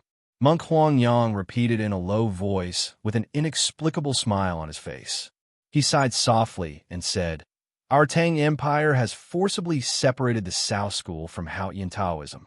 I really don't know how you can resist the anger of those great divine priests when you return to West Hill every year." Li Qingshan said proudly, "I close my eyes, sit on the divine hall, and don't look at the old faces of those martial uncles. I'm deaf and stand on the Peach Mountain without peach trees, and don't listen to the solemn bell in the deep mountain. The South School has paid a penny of silver every year. What else do they want? Do they really want to condemn me as a traitor and kill me? Then those old Taoists in West Hill must destroy our Tang Empire first." Monk Huangyang smiled and said nothing more. The South School of Haotian Taoism was the product of balance between the Tang Empire and the West Hill Divine Palace. In fact, it represented the biggest victory of the Tang Empire in the secular religious war. The longer it existed in the world, the more embarrassed those Taoist sublime beings in West Hill would be. Monk Huangyang cultivated the skills of Buddhism, so it was really not suitable for him to express too many opinions on this kind of thing. Vermilion Bird woke up last night. Li Qingshan brought the conversation back to the original topic, looked at Monk Huangyang coldly, and said, Whether I want to disturb myself or not, I have disturbed many people. As the nation master of Tang, it's impossible for me to face the questions of the imperial court without giving an answer. Monk Huang Yang looked at the Buddhist scriptures on the table in front of him, and the bright red ink marks moistened with cinnabar. After a moment of silence, he replied, "So you come to me to find the answer?" Before Vermilion Bird woke up, a sword master in the southern city was beheaded. The tower was cramped. Li Qingshan made his way around the small, wooden table and arrived beside the tower in just 2 steps. His gaze passed through the tiny, glazed window and gazed out of the tower. He passed through the forest and the summer heat, landing on the steaming south of the city. The dead swordsman used to be a document appraiser for the military. Only a few people knew that he was a disciple of West Hill and that his sword formula came from Haotian Taoism. That's not the point. I'm not interested in denouncing the empire on behalf of the West Hill martial uncles. What I'm interested in is that the sword master tore the murderer's clothes before he died, but the murderer didn't bleed. Upon hearing this, Monk Huang Yang seemed to be lost in thought and slowly replied, "An expert at the peak of martial arts?" Li Qingshan turned his head and tucked his sleeves behind him. He looked at the monk quietly and said, "It's impossible for the martial arts masters of the empire to make a move. The martial arts masters of the South Jin Kingdom, the Great River Kingdom, and the Yin Kingdom are all under the surveillance of the imperial court. Therefore, the possibility of this happening is very small. Therefore, I suspect that the ascetic monks of the Yueluan Kingdom have snuck in and gone crazy. That's why you came to ask me." Monk Huang Yang smiled and repeated what he had said before. "It's said in the world that you have been to the unknown place in the wilderness. I know it's not a legend, but a true story. In that case, I certainly have to ask you about the ascetic monks of the Yueluan Kingdom. I'm from the Pingzhou prefecture of the Tang Empire." Monk Huang Yang stopped smiling and replied quietly, "And I don't believe that the monks of the Yueluan Kingdom would take the risk of sneaking into Chong and city to kill people for no reason. Then how do you explain the bloodless clothes on the murderer's clothes?" Li Qingshan looked into his eyes and asked. Monk Huang Yang's eyes were peaceful, and he replied slowly, "The vermilion bird wakes up due to anger and condenses the breath of heaven and earth into the nameless fire. The fire is powerful enough to burn everything, let alone some sticky bloodstains. Maybe the murderer has already been burned to ashes." This younger brother of the emperor of the Tang Empire, a monk who had advanced in Dharma, was really amazing. He had actually guessed the truth of the matter so easily. However, this couldn't completely explain all the problems.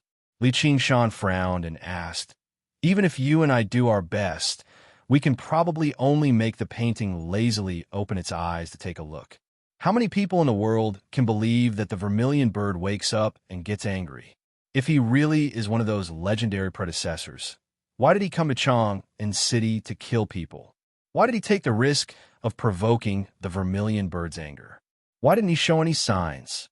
Monk Huang Yang smiled and said, "Again, the divine objects left by the previous sages have their own meanings in their movements.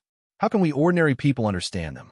If the predecessor who may have come to Chong and city has really surpassed the knowing destiny state and has the ability of Qianqi, or the limitless thought, then his purpose is not something we can guess. Sages, divine objects, Tianqi, limitless. These words echoed in the cramped space at the top of the Wanyan Tower. Even the master of Tang Empire and the exquisite Buddha could not help but fall into a long silence in the face of these extraordinary existences. The 13th year of Tianqi is really not peaceful. Li Qingshan sighed softly and turned to look at the sky outside the glass window, which was confined to the size of several palms, the floating clouds in the sky, and the noisy birds on the clouds. He said leisurely, "Nothing serious, but there are always some small things that make people uneasy. I am thinking whether I should make a divination or not."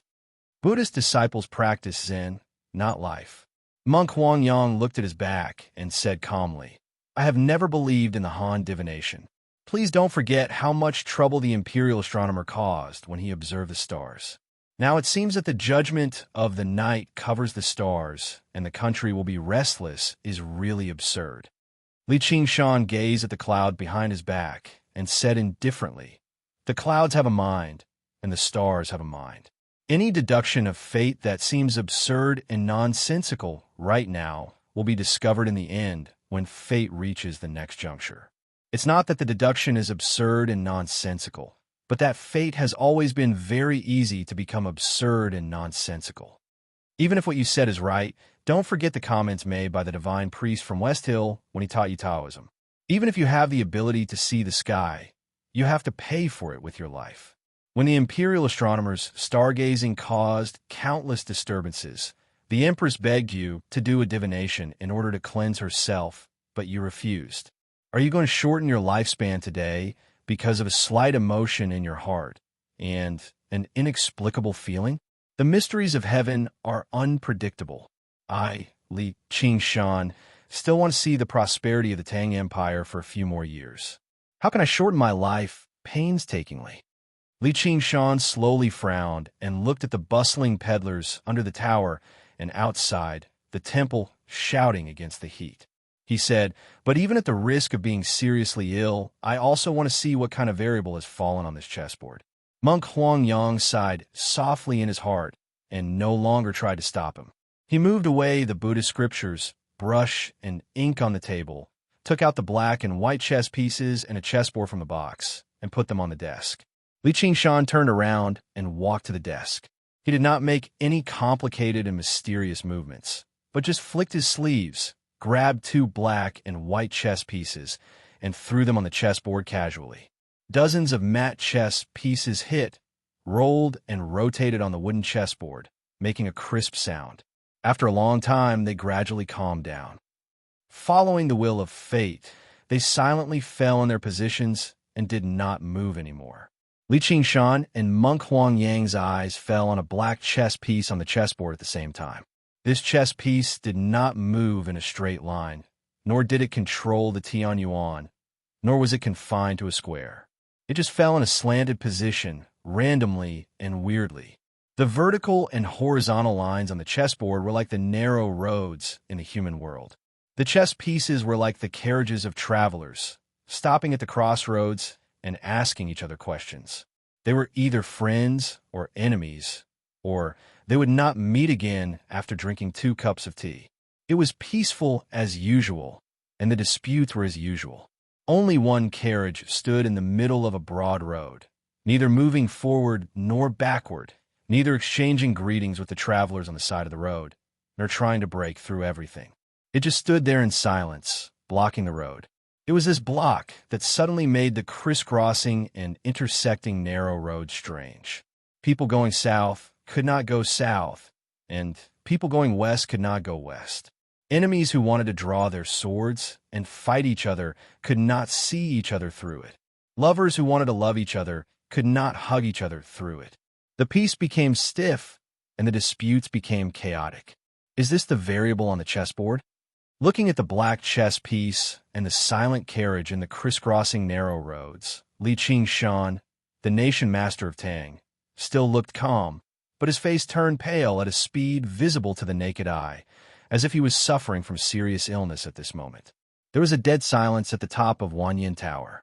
No one knew how long the silence lasted, but it was finally broken by Li Qingshan's hoarse and tired voice. His voice was empty, without any emotion of sadness or joy. This variable is going to die. Monk Huangyang heard this and was slightly stunned. Looking at the black chess piece, he slowly put his palms together and showed mercy. At this moment, Li Qingshan raised his eyebrows and a strange color flashed in his eyes. He said, "No, there is another variable." The night came, but the heat had not subsided. The cicadas were still singing outside the window. It was quiet on the second floor of the old library of the academy. No one knew when the delicate female professor by the east window had left. Under the west window, the seriously injured teenager was still sitting against the wall.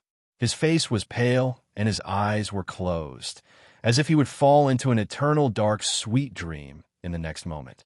Not far away, there was a row of bookshelves against the wall.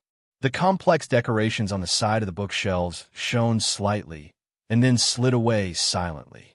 A moment later, A fat teenager in the summer robe of the academy squeezed in, panting. Just as he was about to squat down with difficulty and pull out the book Wu Zhanyang's theory on Howren's sword from under the bookshelf, the fat teenager suddenly frowned. A trace of suspicion appeared on Akiji's white and tender face. He turned around and looked, looking at the teenager who was motionless against the wall not far away, as if he was asleep. His knitted eyebrows gradually relaxed. He smacked his thick lips and sighed. When did the academy have a guy who was more desperate than Ning Ke? Finally, it's earlier than 2 days ago. I'll try to finish the second chapter before 2 o'clock. To be continued. If you like this work, you are welcome to vote for it and vote monthly. Your support is my greatest motivation. Chapter 115.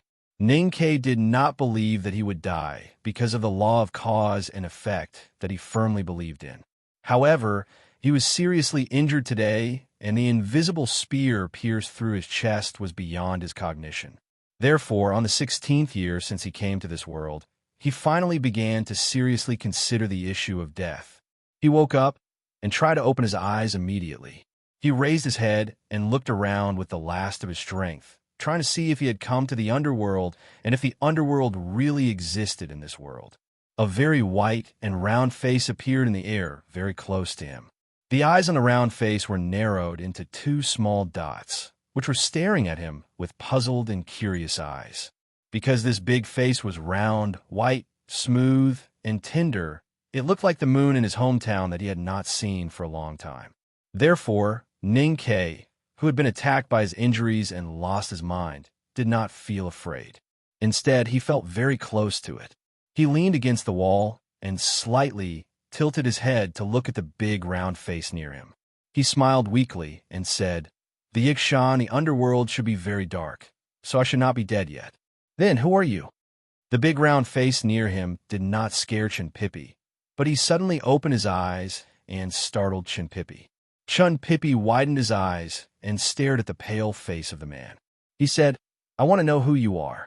Ning Ke raised his trembling right hand to cover his seemingly normal but actually painful and empty chest. He frowned and looked to the side to make sure that he was still on the 2nd floor of the old library. It was already dark outside the window, and the female professor by the window had left. He could not help but feel surprised and cold. Why did the female professor turn a blind eye to him? Now, except for himself, basically no student of the academy would go to the 2nd floor of the old library, not to mention that it was late at night. Thinking of the handwriting that was obviously left at night, he was stunned and looked at the fat lad in the summer robe in front of him. He asked in a hoarse voice, "Chunpipi?" Chunpipi's eyes widened. Of course, no matter how big it became, it was just the process of changing from a mung bean to a green bean and then to a soybean. He stared at Ning Ke and said incredulously, "You are Ning Ke?" "That's right." Ning Ke stared at his round face, and a flame of intense shock suddenly appeared in his eyes. He said in a hoarse voice, "If you don't want to see me die, think of a way to save me." Chunpipi didn't ask why he had to save her. These days, the two of them had been exchanging letters. Although they hadn't met face to face, they already knew each other's temperament. What's more, the idiots scolded each other, mocked, and ridiculed each other. After helping each other so many times, how could they just watch each other die without helping each other? Putting 2 fingers on Ning Ke's wrist, Chunpipi was silent for a moment. Suddenly, he raised his eyebrows and stared at Ning Ke's eyes in disbelief. He said, "How come you're still alive after such a serious injury?" "Not dying doesn't mean I won't die. I'm about to die. How much more nonsense do you want to spout, you idiot? You idiot, why didn't you get treated in Chong? And when you were so badly injured? Why did you come to the academy in dawdle? Don't tell me you came all the way here just to treat my injuries? Why not? Didn't you say you were a genius? What does genius have to do with medical skills? The first question you gave me was a prescription. Prescriptions can't cure people. You should be dead now. No matter how exquisite the prescription is, it can't cure you." Ning Ke's spirit was extremely weak. Looking at the guy in front of him, he said, "I've been lying here for a whole day, but no one in the academy cared about me. Even the gentle and pleasant female professor left me here so heartlessly. You can't leave me alone. Chun Pippi looked down and saw the bowl of water and 2 steamed buns beside Ning Quebec. He said, Senior sister is quiet and peaceful. She lives in the cottage at the back of the mountain and is always quiet. She didn't leave you alone. You don't have to explain anything. The academy must reject indifference and warm you and me. Ning Ke tiredly raised his head and looked at Chun Pippi under the dim starlight. After a moment of silence, he smiled self-mockingly and said, Anyway, my life is in your hands. After saying this, his eyes slightly drooped and his shoulders loosened. He quickly fell into a coma again. Chun Pippi opened his mouth wide and looked at the guy in a coma in the corner, his face full of disbelief. What is this? You fainted without saying your last words. Are you bullying me because I have to save you? You're acting shamelessly. How can you do things like this? He muttered angrily and squatted down with difficulty. Finally, he simply sat on the floor and stretched out his right hand.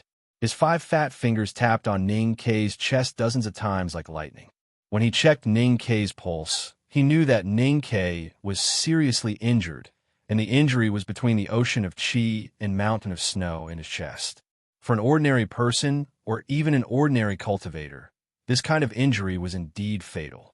But as Ning Ke hoped, as a peerless genius cultivated by both the West Hill and the Academy, Chun Pippi was really a peerless genius, even though he did not look like one. The most important temperament of a genius was self-confidence. As for the pride extended from self-confidence, it was another matter. Chun Pippi's self-confidence was all around. Since Ning Ke was not dead at this time, he firmly believed that Ning Ke would be fine as long as he took action. Is the fatal injury in the ocean of chi and mountain of snow so terrible?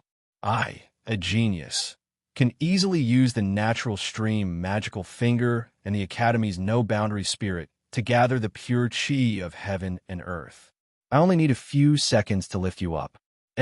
Chun Pippi suddenly let out a strange cry and withdrew his fingers as if touching charcoal. His eyes fell on Ning Ke's chest, which did not show any abnormality. He frowned as if his eyebrows were about to be folded into several sections, and his expression became unprecedentedly serious. It's so weird, so weird, so weird. How could it be possible? His thick lips slightly moved. Chun Pippi stared at Ning Ke's chest and kept murmuring to himself. No one knew what he had found, but his voice became more and more trembling and less confident. There's a sharp sword style entering your body through the wood and breaking your internal organs and flesh. It should be a cultivator who hurt you, but that cultivator is at most in the see-through state. How could the sword style, staying in your flesh, resist my natural stream finger? Why doesn't the gentleman's no-boundary spirit, that teacher, taught me work at all? This sword style is indeed sharp, and it is the cultivator's desperate strike before his death. Ning Ke, you poor guy who can't cultivate, actually forced a sword master to this point. You are really proud. But if I can't cure you, how can I be proud in front of you in the future? No. Where does the cold aura around your chest and abdomen come from? How can it touch my Taoist heart? No.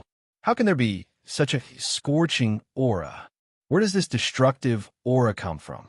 Chun Pippi was shocked and fell on the floor. He looked at Ning Ke, who was leaning against the wall and unconscious. He thought to himself, what on earth happened to you? How could there be such a strange and terrible phenomenon in your body? He gradually hid the shock on his face and put his hands on his knees.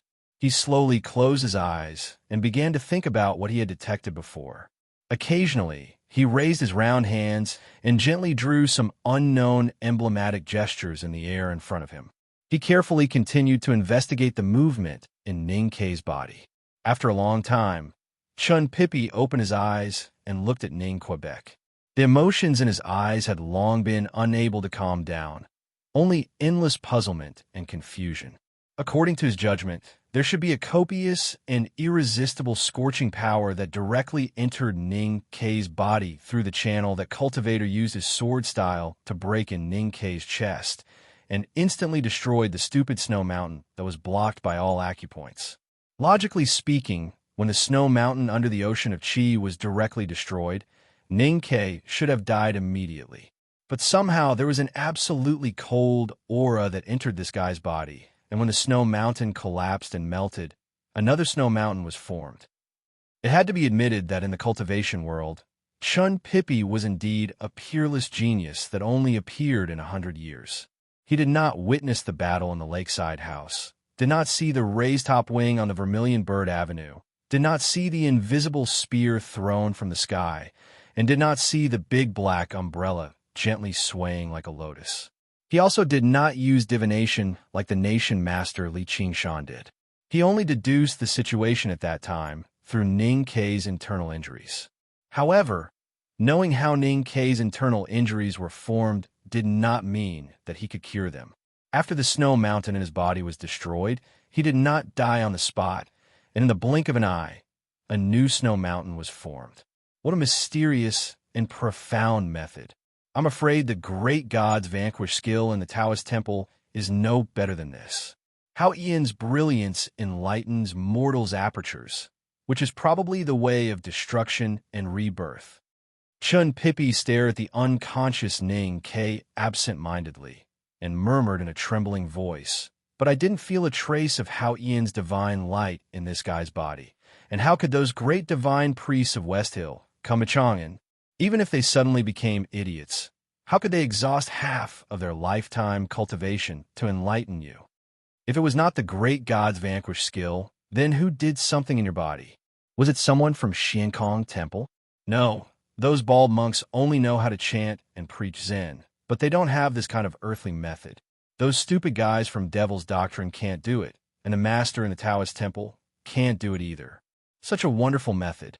I don't know if the headmaster of Academy can do it, but the master is traveling with eldest brother in other countries, and there is no reason for him to come back at this time. What the hell is going on? Chun Pippi was puzzled and scratched his head in pain. His black hair kept passing between his fat fingers, like a tired old bull painfully plowing the black soil of Yin Kingdom. Chun Pippi was very clear that the destruction and reconstruction of the snow mountain in Ning Ke's body seemed to be a great lucky chance. But without the protection of Hao Ian's divine light, this extremely violent destruction and rebirth was basically equal to death. The snow mountain in Ning Ke's chest and abdomen was extremely unstable and could collapse at any time, and the aura there was so weak that it was close to nothingness. If this guy wanted to survive, someone had to inject vitality into him with a very mysterious method. The primordial chi between heaven and earth was balanced. So how could he find vitality in the nothingness of the night? Unless he could find the exotic flowers and fruits on the foreign islands that had been nourished by the primordial chi for tens of thousands of years, there was only a glimmer of hope for the dying Ning Quebec. But where could he find those exotic flowers and fruits nourished by the primordial chi of heaven and earth? Not in the Academy, not in Chong'an, not in the whole Tang Empire, not even Chun Pippi. Chun Pippi looked at the unconscious Ning Ke for a long time, and then lowered his head to take out a crystal-clear porcelain bottle made of unknown materials. His face showed a painful and hesitant expression, and his arm holding the small porcelain bottle began to tremble, as if the small porcelain bottle was as heavy as a peach mountain and could not bear it. Chapter 3. Try to finish before 4:30. To be continued. If you like this work, please come Chidian. Come to vote for me. Your support is my biggest motivation. Chapter 116. People looked up at the high sky and praised Hao Ian's kindness. No matter how diligent they were in cultivation, no matter how perceptive they were, they never dared to dream of flying into the sky. Because they knew that no matter how difficult the road was, it was not as difficult as reaching the sky. The road from the mortal world to the sky was always full of difficulties and obstacles, and no one had ever succeeded. Hao Ian Divine Hall was in West Hill and claimed to be the only sect of light that could understand the will of Hao Ian. But no one had ever heard of a great divine priest who could become a part of Hao Ian's brilliance. There was a kind of elixir in West Hill called the Heavenly Power Pill. Just from a name, one could tell how precious this kind of elixir was. It was hidden in an unknown place and was extremely rare. At this time, there were 2 heavenly power pills in the porcelain bottle in Chun Pippi's trembling hand. They say that I'm a cultivation genius in 100 years, and I was given 3 heavenly power pills after I joined the sect. As a result, the old Taoists deep in the temple held a meeting for 3 days. You know, senior brother, you only ate one back then. I ate one and kept one to save my life. I wanted to save the last one for senior brother in the future, but I just gave it to you. Although the heavenly power pill can't help people reach the heavenly power realm, it can increase one's lifespan by at least 10 years if it is given to an ordinary person. If it is given to a cultivator, they may be able to cross the heavenly power realm directly. If the pill is given to the monarch of the Great River Kingdom, it can definitely be exchanged for 30,000 docile virgins. It's not difficult for him to give up the throne to me. If I give this pill to Tangham of the Devil's Doctrine, he may be willing to betray his sect and join West Hill. Such a precious heavenly power pill is given to a poor guy like you to treat his injury. Chun Pippi wouldn't care if it was an ordinary treasure, or even if he had to use his psyche power to save the dying Ning Quebec. But the 2 pills in the bottle were too important. They were the most precious elixirs of Haotian Taoism in West Hill. If they were spread to the world, it would cause a lot of turmoil, so he was very hesitant. After a long time, the fat lad sighed bitterly and looked at the unconscious Ning Quebec. He said weakly, "Those monks always say that saving a life is more important than building a 7-story stone tower. Although I don't know what's so important about those ugly stone towers, I think it makes sense. Although I still think your life is not as important as this pill, the heavenly power pill can't speak, and you have entrusted your life to me shamelessly before you passed out. You?" The so-called reason was actually just an excuse to convince himself. Chun Pippi showed a sorrowful expression. He unscrewed the cap of the sparkling and translucent porcelain bottle and carefully poured a pill into his palm. Then he sent it to Ning K's mouth. The color of the pill was like rice dumpling, without any luster or smell. It didn't attract the singing of hundreds of birds in the night sky. It just gave off a faint herbal smell and seemed very ordinary. If you had died earlier, this heavenly power pill could have been saved. If you hadn't come to the academy, this heavenly power pill could have been saved. If you hadn't left your message on the paper when you had no way to cultivate, I wouldn't have known you. Then this heavenly power pill could have been saved. Chun Pippi stuffed the pill into Ning K's mouth, picked up the bowl of water beside him, and poured it into Ning K's mouth. He pressed his palm on Ning K's chest to help him dissolve the pill. He murmured and complained, his face full of sorrow and regret. "You're so smart, so persistent, and so smart. But your acupoints in the ocean of Qi and mountain of snow are blocked. You're so pitiful. It's not an exaggeration to say that you're a lad cursed by Haotian." Ning K's eyes were still tightly closed, but his pale cheeks quickly became rosy. Chun Pippi stared at him and lamented. "Now that your snow mountain has been destroyed and rebuilt, you might be able to unblock some of your acupoints. But you got a serious injury that can't be cured without the heavenly power pill, and you met me, the only person in the world who has the heavenly power pill. But I couldn't bear to see you die. So you are actually a young man who is favored by Haotian." The melted and collapsed snow mountain was instantly rebuilt by the cold power.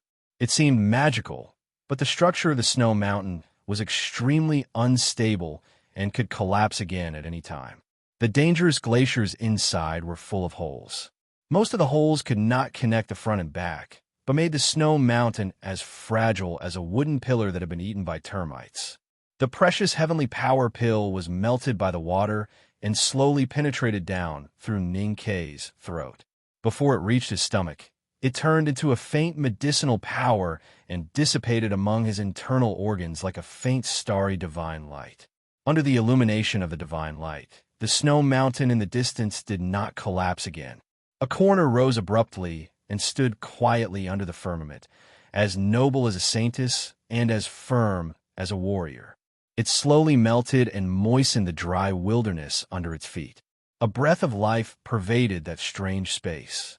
This breath did not come from the sun above the firmament, but from the origin of the world. Day and night alternated, and the trickling ice stream flowed slowly. Gradually, a second blade of grass grew by the stream and then spread into a grassland. There were herds of gazelles jumping happily among the grass, and voles chewing the grass roots happily under the ground. Several green trees grew in the depths of the grassland, which made people very happy. The heavenly power pill dissipated very slowly, but was absorbed very quickly by the human body. When the last trace of medicinal power melted into Ning Kei's ocean of qi and mountain of snow, he woke up. At this time, the morning light had risen outside the old library. He leaned against the wall, tiredly, squinting at the morning light coming in from the east window. His dry lips moved slightly, and he murmured so softly that it was almost inaudible. Everything has its cause and effect. Master Hao Ian, you naturally have your reasons for bringing me to this world. I knew you wouldn't just watch me die. It's not Master Hao Ian. It's me, the genius, who can't watch you die. Chun Pippi leaned against the wall beside him and rubbed his dry eyes. He muttered, "You're all guys who have one foot in the underworld. When you wake up, you don't even know who you should thank." Ning Kei smiled tiredly and looked at his big round face quietly. He really didn't expect that Chun Pippi, who had left a message for a long time, would look like this. He asked, "How did you cure this injury?" Chun Pippi moved his fat body, rubbed his back against the wall, and stood up with difficulty. Then he put his hands on his waist and moved his sore body. He smiled contemptuously and waved his hand, saying, "How many times have I said that I'm a rare genius in the world? If you were treated by ordinary doctors, you would definitely lie in coffin. But for me, it's just a small matter of waving my sleeves." The fat lad had always thought that he was a peerless genius in 100 years. Therefore, he had been demanding himself with the demeanor of a genius since he was a child. He envied the demeanor of his senior brothers, who were most particular about being calm. Last night, in order to cure Ning Kei, he had given him a rare and precious pill. But since he had given it, it would be a bit like showing kindness to others if he kept emphasizing it, which was seriously not in line with his aesthetic taste. Therefore, he didn't explain the details and just waved his sleeves, showing that he didn't care. Of course, if someone stood in front of him at this moment, he would definitely see that the fat on his round face was slightly twitching because of the pain and regret in his heart. In the morning light, the pained Chun Pippi turned around with a calm expression. He looked at Ning Kei's eyes and suddenly made a request. "Can I see the big black umbrella beside you?" Ning Kei was startled. After a moment of silence, he looked up at the lad and said, "I don't have the strength. You take it yourself." So it was Chun Pippi's turn to be startled. He frowned and looked at Ning Kei for a long time. After a long silence, he struggled to get down and held the handle of the big black umbrella. It was a little cold in his hand. The handle of the umbrella should be made of some common wood in the northern part of the empire. The black umbrella looked a little greasy, but nothing else could be seen. Chun Pippi looked at the big black umbrella in his hand for a long time and didn't see anything wrong. After a moment of silence, he put the umbrella back to Ning Kei and said, "Last night, I took the time to inquire about something." "What?" Ning Kei asked tiredly. "The vermilion bird woke up yesterday." Chun Pippi stared at his eyes. Ning Kei frowned slightly and thought of how he felt when he was seriously injured and unconscious on the long street. He thought of the palpitation he felt when he and Sang Sing walked through the Vermilion Bird Avenue with the big black umbrella a few months ago. But he really didn't know that the vermilion bird in the distance had been awakened at that time, so he just shook his head. Chun Pippi didn't see anything wrong. After a short pause, he continued, "Yesterday, a sword master died in Chang'an." Ning Kei was silent. Chun Pippi looked at him with a faint smile and said, "There are many sword wounds on your body. Although they have stopped bleeding, they are not old wounds because of the fire." Ning Kei smiled and looked up to ask, "What on earth do you want to say? You were seriously injured, but you didn't go home to lie down. Instead, you came to the academy in a horse carriage. It can only mean that you were injured in the morning. At that time, the Chang and local government was searching for you. You couldn't go home, so you had to come to the academy to hide. The Chang and local government wouldn't stop the academy's horse carriage, let alone search for you in the academy. Yesterday morning, the sword master died, and the vermilion bird on the long street woke up. You were injured so many times, but there was no blood on your body. All the wounds were burned by the invisible fire. That can only mean one thing. Chun Pippi looked at him and said with a frown, "The person who killed that swordsman was you, and the person who caused the vermilion bird to be so infuriated is also you. But what I still cannot understand is that the person who did all these things is just an ordinary person. I admire you. If your surname can be Fu, then my surname can be Hua." Ning Ke leaned against the wall tiredly and said, "The problem is that since you saved me after so much trouble, I believe you won't give me to the government. So why do you ask me these questions?"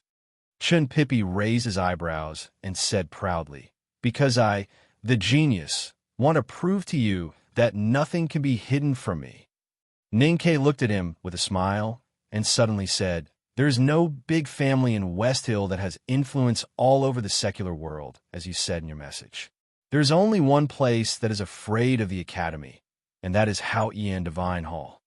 You're not the heir of a family, but the heir chosen by Hao Ian Taoism. I don't know if your master was the hierarch of Hao Ian Taoism or which great divine priest, but I still can't understand why the Hao Ian Divine Hall of West Hill, the heir chosen by the Academy, and the peerless genius who has been accepted by the Academy, is so fat. Finish the fight. Sleep. I have to get up early tomorrow." The washstand in the house was completely cracked. "It's leaking. I need to find someone to fix it. I'm as angry as Chun Pippi. My pride is hurt, because I bought it. It's just over the warranty period, and it's very expensive. I don't understand why it's like this." To be continued. If you like this work, please come Chidian. Come to vote for it. Your support is my biggest motivation. Chapter 117.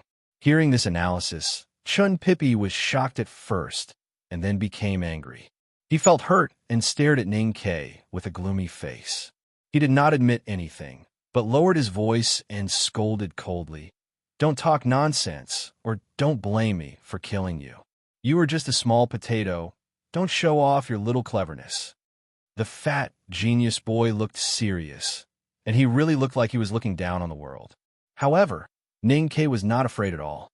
He leaned against the wall and looked at him with a smile. He suddenly asked, "Have you ever killed anyone?" Chun Pippi opened his mouth slightly and wanted to answer arrogantly, but he could not say anything. He could only lower his head and look at his toes.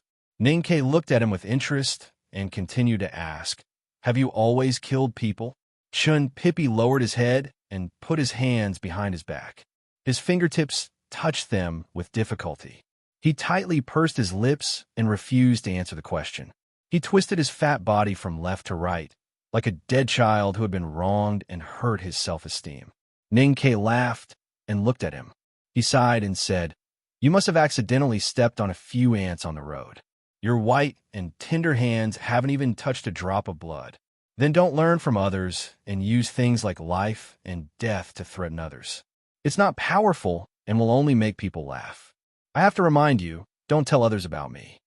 After hearing this lesson, Chun Pippi covered his face with his sleeves and walked away in shame. It was still early in the morning, and he could still go to the study room to listen to the class. However, he had just struggled back from the underworld of death and was extremely tired and weak physically and mentally. Ning Ke would not pretend to be an obedient good student. Moreover, in his vague memory yesterday, he vaguely remembered that the female professor promised to ask for leave for him, so he decided to go back to his home at Lynn 47th Street to rest.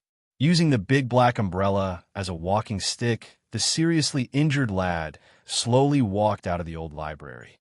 He slightly bent his body like an old man doing morning exercises and strolled along the edge of the wetland against the morning light. He passed through the quiet side alley and walked to the front gate of the academy. Outside the simple stone gate of the academy was a large piece of beautiful green meadow, like a carpet. Hidden in the middle of the meadow were more than a dozen stone-paved lanes. Many flowering trees were planted at the edge of the lanes and in the depths of the meadow. As it was midsummer, the flowers on the trees had long been replaced by lush and tender branches and young fruits. There was a carriage at the end of the green meadow path.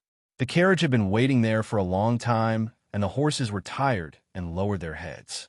Squatting beside the carriage was a little girl in a maid's uniform. She had not slept for a day and a night, and her tanned face was slightly pale due to exhaustion, worry, and fear, as if she had been smeared with Chinjinji Cosmetic Store's powder. Yesterday morning, Ning K didn't come back from killing people, and the government runners were inquiring everywhere with serious expressions. Listening to the hurried hooves of the Yulin Royal Guards on the long street, Sang Sang knew that something was wrong. She forcibly suppressed her uneasiness and waited silently in the old brush pen shop. But when the carriage came back, Ning K still didn't come back, and she finally couldn't wait anymore. After asking the coachman and confirming that Ning K had gone to the academy in the morning, Sang Sang thought for a while and directly took out 10 taels of silver to ask the coachman to take her to the academy. Then she squatted beside the green tree on the meadow beside the carriage and waited silently. She took out 10 taels of silver and asked the driver to take her to the academy. She did not know if Ning K was hurt. She did not dare to ask the instructors and students in the academy. She could only wait. She squatted beside the green meadow and watched the stone gate of the academy being shrouded in darkness and awakened by the morning sun. She watched the lights in the study room being lit and extinguished. She listened to the students reading aloud. She watched the ants in front of the old shoes come and go. She watched people walking into and out of the academy, but she did not see that guy. The students of the academy came in carriages. They were curious when they saw Ning K's little handmaiden squatting beside the road. Some of them asked her, but she ignored them. She stubbornly kept her mouth shut and looked at the gate of the academy. After a whole night, which seemed like a lifetime, Sang Sang finally saw that figure. She rubbed her sore eyes, and her pale face gradually relaxed. She closed her eyes, cupped her hands in front of her chest, and muttered a few words. She quickly stood up with her hands on her knees. Because she had been squatting for too long, the blood and chi in her thin legs were a little blocked.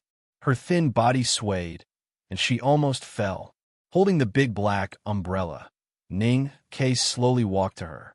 Looking at the familiar little black face and the tiredness and worry on it, he felt a surge of pity in his heart. Although they had gone through many life and death situations together in this life, it was still the happiest thing to see each other again. He naturally opened his arms and wanted to hold Sang Sang in his arms. But he suddenly found that the little handmaiden was a little taller than when she was in the city of Wei. She was already up to his chest. He was startled subconsciously and did not continue to hold her in his arms. Instead, he reached out his hand and rubbed her head with a smile. Sang Sang raised her little face and giggled. The two turned around and supported each other to walk to the carriage. They had a tacit understanding and did not say a word at the gate of the academy. The coachman yawned. Last night, he had to make do with sleeping in the carriage, and his body was extremely tired. However, with 10 taels of silver in his hands, his exhaustion was not an issue. His right hand lightly waved the horsewhip in the air, making a light cracking sound. His left hand lightly lifted the reins, and with the sound of hooves on the ground, the carriage slowly began to move. In the carriage, Ning K said in a hoarse voice, "I'm very tired. Let's talk about it when we get home. The padao is below. Remember to take it with you later." The carriage arrived at Lin 47th Street. Ning K, who was exhausted and seriously injured, seemed to have fallen into a deep sleep and did not open his eyes. Sang Sang took out the padao and stuffed it into the big black umbrella. Then she tied it to her back and, with the help of the coachman, dragged him into the old brush pen shop like a sack of grain and stuffed him into a thin quilt. In the hot summer, no matter how thin the quilt was, it was still a quilt. Ning K's face was flushed and he was sweating profusely. He did not know how long he had slept, but he finally woke up.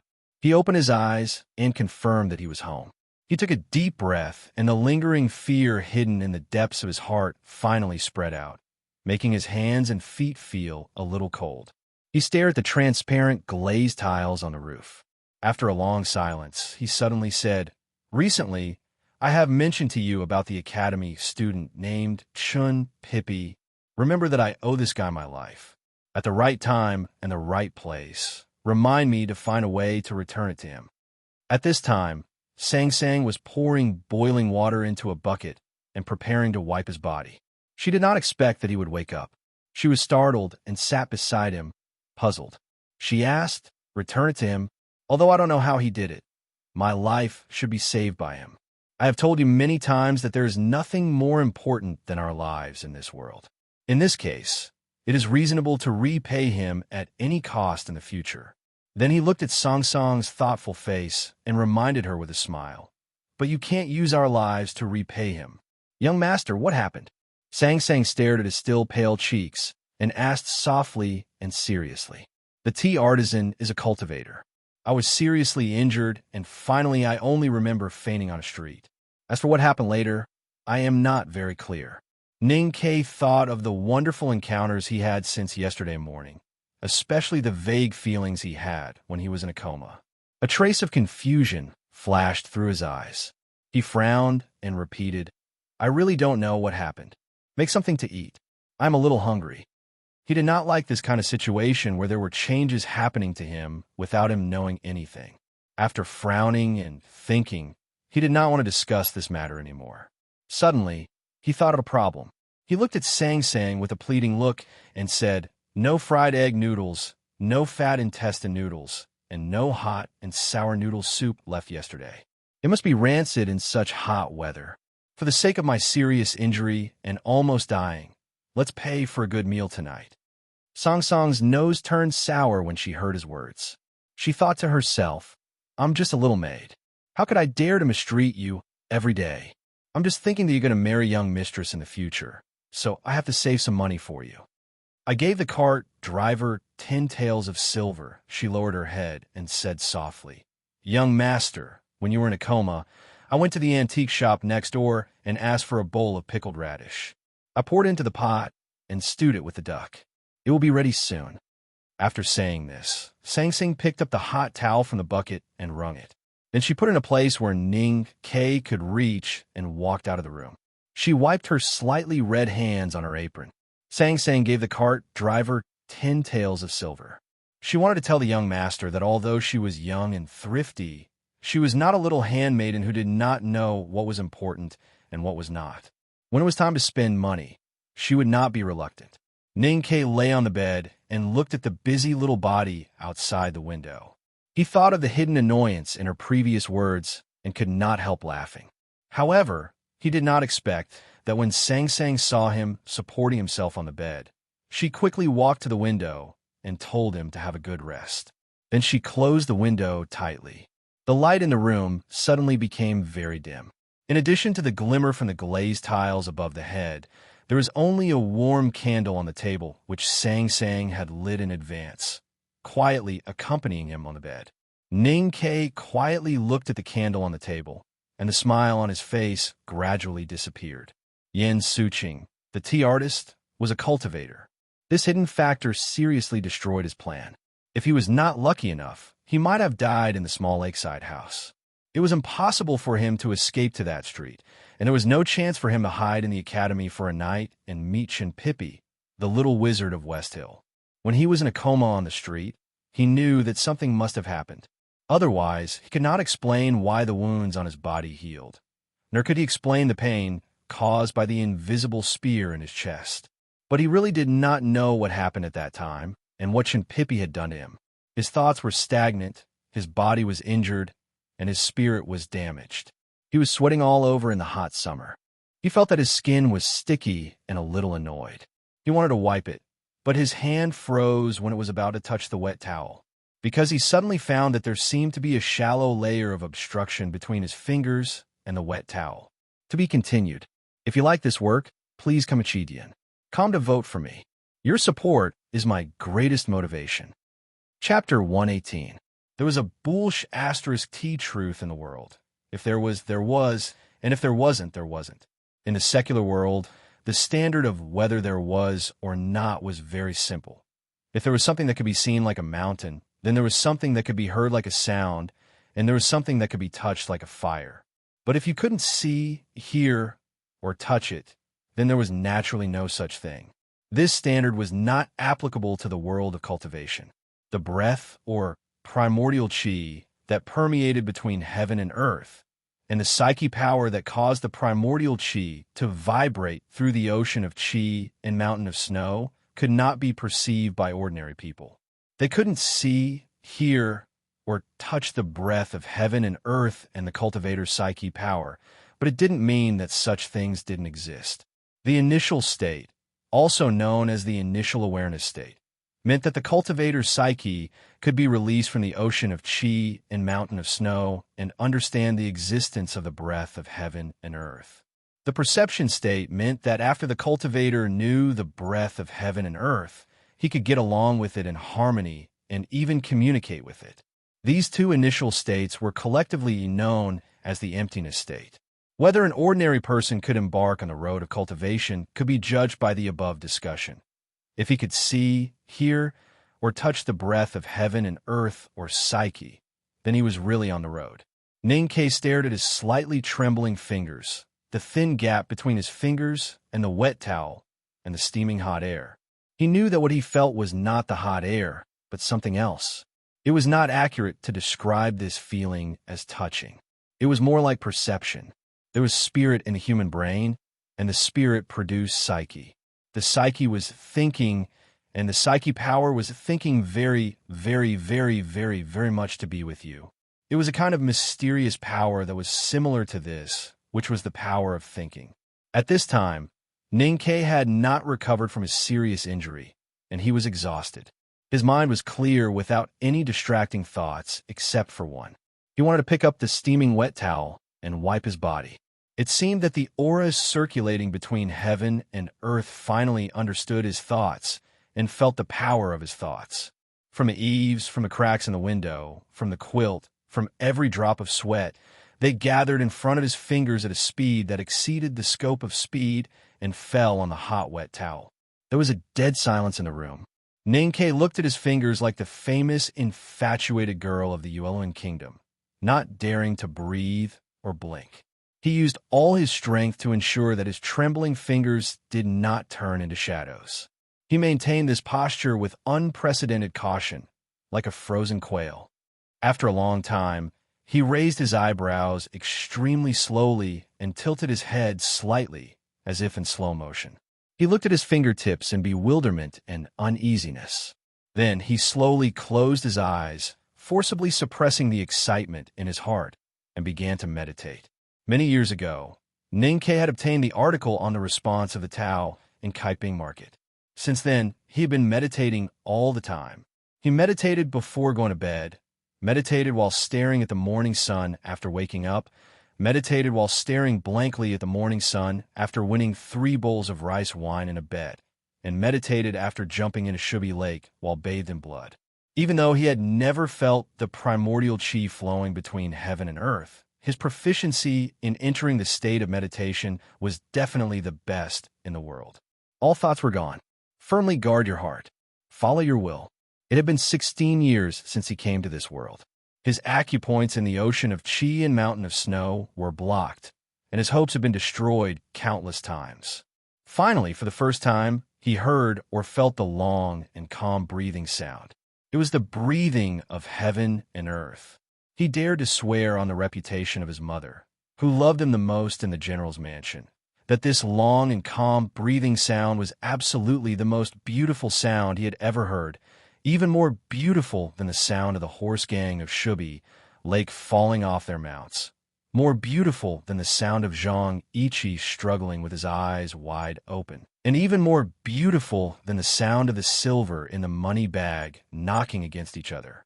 Between the long and calm breaths, there were green leaves unfolding, beautiful flowers blooming, hundreds of birds chirping, towering mountains, vast streams of water, oranges falling at the end of a province, hundreds of ships racing to cross, the vastness of the earth, the tranquility of the sky.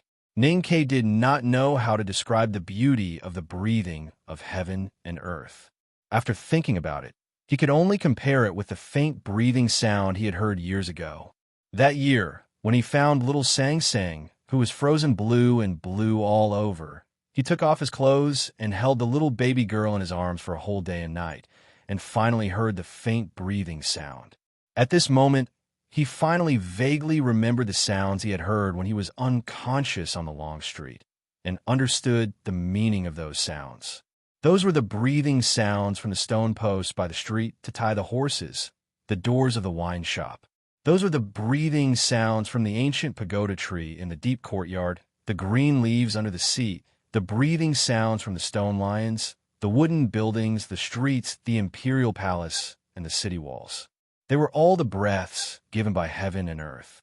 What he heard was the long and calm breathing that came from the ancient times and was destined to go to the future. His fingers touched something that was not real, but could confirm its existence. The doors and windows of the room were tightly shut, but there was a gentle wave like the wind slowly surrounding his body. No, this wave was more dignified than the wind, more like the gentle water in a still pond, but more agile than water. Finally, he was sure that he had sensed something. He could no longer suppress the emotions that gushed out from the depths of his heart and woke up. Looking at the scroll he had written on the wall and the simple patterns on the beams and pillars, his eyes were filled with excitement and a very complicated emotion. He felt that although the doors and windows were tightly shut, he seemed to be able to see the gray wall and the row of green trees on Lynn 47th Street. He knew that the world in front of him seemed to be no different from the previous world, but from today on, the world to Ning Ke would be different. Stretching out his slightly trembling fingers, Ning Ke aimed at the pea-sized candle flame on the table. He slowly inhaled and urged his psyche to enter the ocean of chi and mountain of snow. After a long time, he slowly released it. The candle flame on the table swayed uneasily. He did not know whether it was because of the wind, his fingers, or his chaotic mind. Is this the chi of heaven and earth? Looking at his fingertips, he did not see anything, but he could feel that there was a very thin layer of existence there. He muttered to himself, and then added in a low voice, "This is the chi of heaven and earth." His young and tender face was full of determination and affirmation, without any wavering or self-doubt. Ning Ke did not have the time to grab an unlined shirt to put on his body. He did not put on his shoes because he did not wear shoes at all. He suddenly jumped off the bed and almost fell down because of his weak legs. He forced himself to run out of the room and knocked over the bucket beside the bed. His waist was hit by the corner of the table. However, the lad who was about to faint from the great happiness did not feel any pain at all. Pushing open the door, he rushed into the small courtyard and stood in front of Sang Sang, who was chopping firewood. He looked at the little handmaiden who was bent over and opened his mouth to say something, but found that his voice was a little hoarse, and he was almost unable to speak. Sang Sang looked at him in confusion and found that his expression was extremely strange, as if he was crying and laughing at the same time. "Young master, are you all right?" She stood up and raised her arms habitually, wondering if Ning Ke had a fever and was a little confused. But she found that she could touch his head with one foot and could not help but laugh happily. Ning Ke reached out his right hand and grabbed her thin arm. He pulled her into his arms and held her in his naked chest, just like many years ago. He murmured, "It's good that you are alive, and I am also very good now." He had not cried for many years since he escaped from Chong, and with a hatchet. He still did not shed tears today, but he did not know why he felt that his eyes were a little wet and his nose was a little sour. Sang Sang raised her head with difficulty and was shocked to see the faint wetness in Ning Ke's eyes. Then she guessed something, and her little face was full of shock. 2 lines of tears flowed out from her willowy eyes. Being speechless and choking was definitely not enough to release the emotions of the master and handmaiden at this moment. Sang Sang opened her thin arms and hugged Ning Ke's waist tightly. She cried bitterly, "Oh, young master, this is a happy event. You have to eat more duck tonight." After the hug, they separated from each other. Ning Ke looked down at the little handmaiden's dark face with tears. His lips moved slightly as if he wanted to say something, but he did not say anything in the end. Sang Sang immediately understood what he meant. She lowered her head in shame and raised her sleeves to wipe her tears. She whispered while sobbing, I will order takeout from building of pines and cranes." It will cost 6 taels of silver. That's more like it. Ning-Ke lovingly rubbed her head. Sang-Sang opened the box and took out the silver. She hurried to the shop and suddenly thought of something. She slowly stopped in front of the door and looked back at him. She bit her lips and said very seriously, "Young master, next time you go out and do these dangerous things, you must remember to take me with you. It's not good to wait for you in the shop." Ning-Ke quietly looked at her and then nodded hard. He said, "Don't worry. This kind of thing will never happen again. At least within this year, I won't do anything again. You don't have to worry." The door of the old brush pen shop was already closed. The small wooden sign hanging on the shop originally said that the owner was busy, but Sang-Sang changed it to "The owner is happy" in the shortest time possible. Since it was a happy event, they naturally had a drink to liven things up. The master and handmaiden luxuriously ate 6 taels of silver worth of noodles from building of pines and cranes and drank 2 big pots of wine. Sang-Sang, who had never been drunk before, was unexpectedly drunk today, either because she was too happy or because she felt sorry for spending so much money on a meal. Ning-Ke looked at the little handmaiden who was drunk on the table and scratched his head in surprise. He thought to himself, "How could you get drunk before me?" He carried Sang-Sang back to the room and covered her with a single layer of quilt. Then he sat by the bed and took a round cattail leaf fan to fan her and drive away those annoying mosquitoes. It was Sang-Sang who had been serving him all these years, and he rarely did these things. But after all, he had done it so many times in his childhood that he was very skilled. The great happiness and excitement gradually calmed down as the round cattail leaf fan swayed. He began to silently think about what had happened to him, and his eyes subconsciously fell on the big black umbrella beside Sang-Sang's little face. This is the most wonderful plot that I have ever written. Writing a story is really hard, but I can earn a lot of money, which makes me very happy. But nothing can replace the great happiness I felt when I wrote this plot. This is probably the true meaning of this plot. Put your palms together and feel sour again. But it can't be helped. Ning-Ke's nose is sour, and so am I. To be continued. If you like this work, please come to Chidian. Come to vote for me. Your support is my biggest motivation. You're tuning in to the Warrior Lore YouTube channel. Don't forget to subscribe and join us on this journey to catch the most captivating stories.